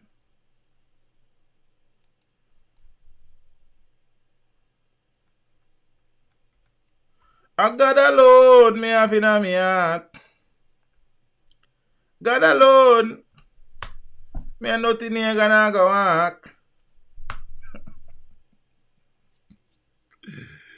Yeah. Pastor still, them antiretrovirals, you probably want to go and take them still between me and you like. Yeah, man. But I know, more time you reason with yourself, they must think so that you're mad. But true, them don't know a reason you reason with God. You know a reason like two good friends make a chat. You better watch it when the man reason with God. I don't even know. Alright, peeps. Me I go on my bed. You understand? Wanna go with God? Yeah. Yeah. Talk about going to bed. I'm not even start edit the interview for Tuesday. I'm have to edit the interview from Monday, you know. Left it to export and render Monday night. So by my wake up Tuesday morning, it finish. Because sometimes I'll in 2 hour interview there. My computer kind of old now, you know. I walk with stick like. You understand? So I do that and then I wake up Tuesday morning, I set it for upload. Then depend on the length of the interview. Or I probably done edit early enough Monday, so by the time I go to bed Monday night, it upload and render. So I set it for premiere. So I that process there. You understand? So I have to go lay out the interview when I'm edit and match up the clips there. I 2 camera them and everything there. Who a job Tuesday? One artist. Yeah, man. It's not no artist so you know, but you're going to know him, you know. Yeah.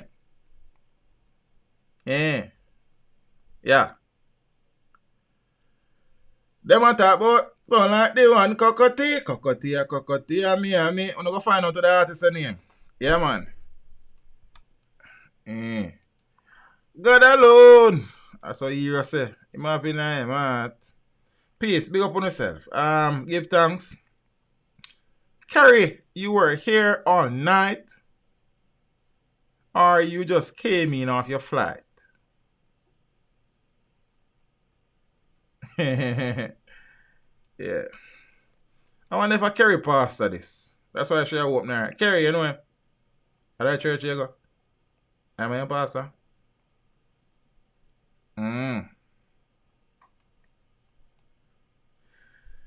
Peep, soon and very soon. So, premiere Tuesday, well, hopefully. So, Kerry, you have followed me and leave. Brandy said John Moose.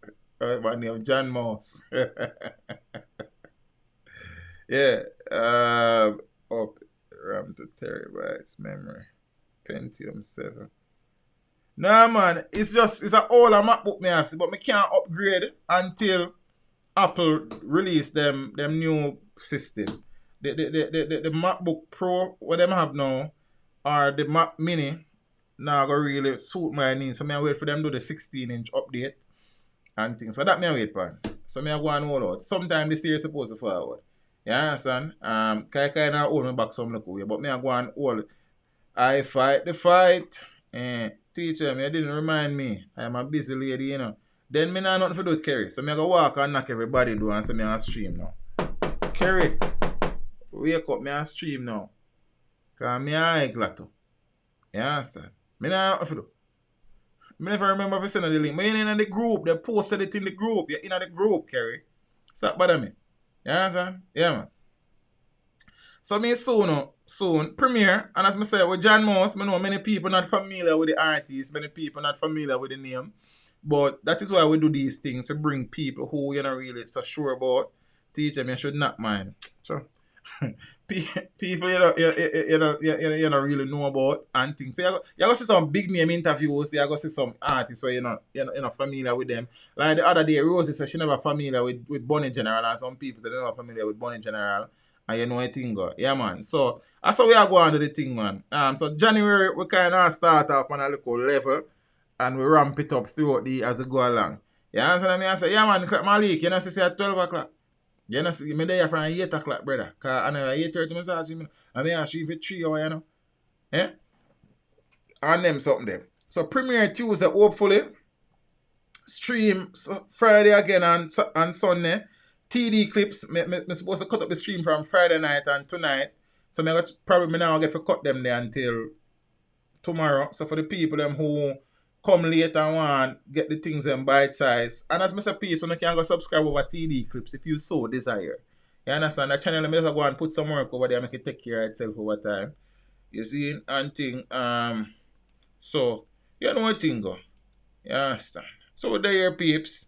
Yeah, man. So John Moss interview Monday. As I say, me know. Like when me do the interviews, I know things, but you know, we still do the work. Because every man have a story, and every man have a story that they want. Any man who have a story when they want to tell, we're willing to document it. So that's the thing. You understand what I say about our reasoning, and you know him and Cocotti have been feuding for years. Well, they were feuding for years. One only for something.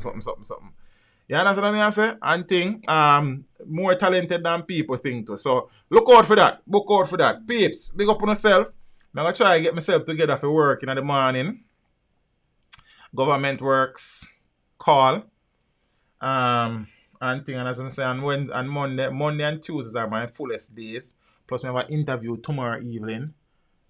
And big interview. So if I get myself together, I would even start prepare for that yet. And think, I not even know if I give them charge up. If I set them nothing, guys. As I said, I work from early December in terms of doing shooting an interview. So yeah. Big up on yourself. Thanks to all the people who contributed over upon Stream Elements. Zane. It's really and true that PayPal they go through still, but your name pop up here, so instead of just going straight to PayPal, you understand? So can anyone super chatting? I appreciate the effort you want to take for go over there. So go do that. Big up on yourself. Big up to all of the moderators them. I have been adding some new moderators as I go along. I need to add some more people, but from time to time I'll do that. You understand? And these things. So peace, big up on yourself, give thanks, appreciate the continued support and them something there. Hopefully by one of them time there, man.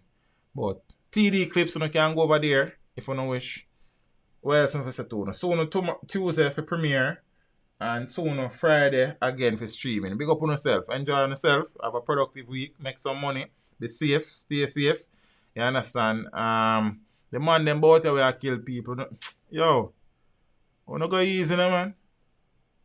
Yo, boy, I believe you know. Peeps, good night. Walk good. You see me? Step with Jah. You know, safe travel upon the grapher. At 12 o'clock. I'm out. Thank you for tuning in. Like the stream before you go. Subscribe if you haven't done so. Remember to share the stream with your family and friends and browse the channel for more amazing content. Until next time, walk good, my friends. Teach them. Hey, yo, hello. Send the message and make it reach them. It's teach them right here. Warlord representing.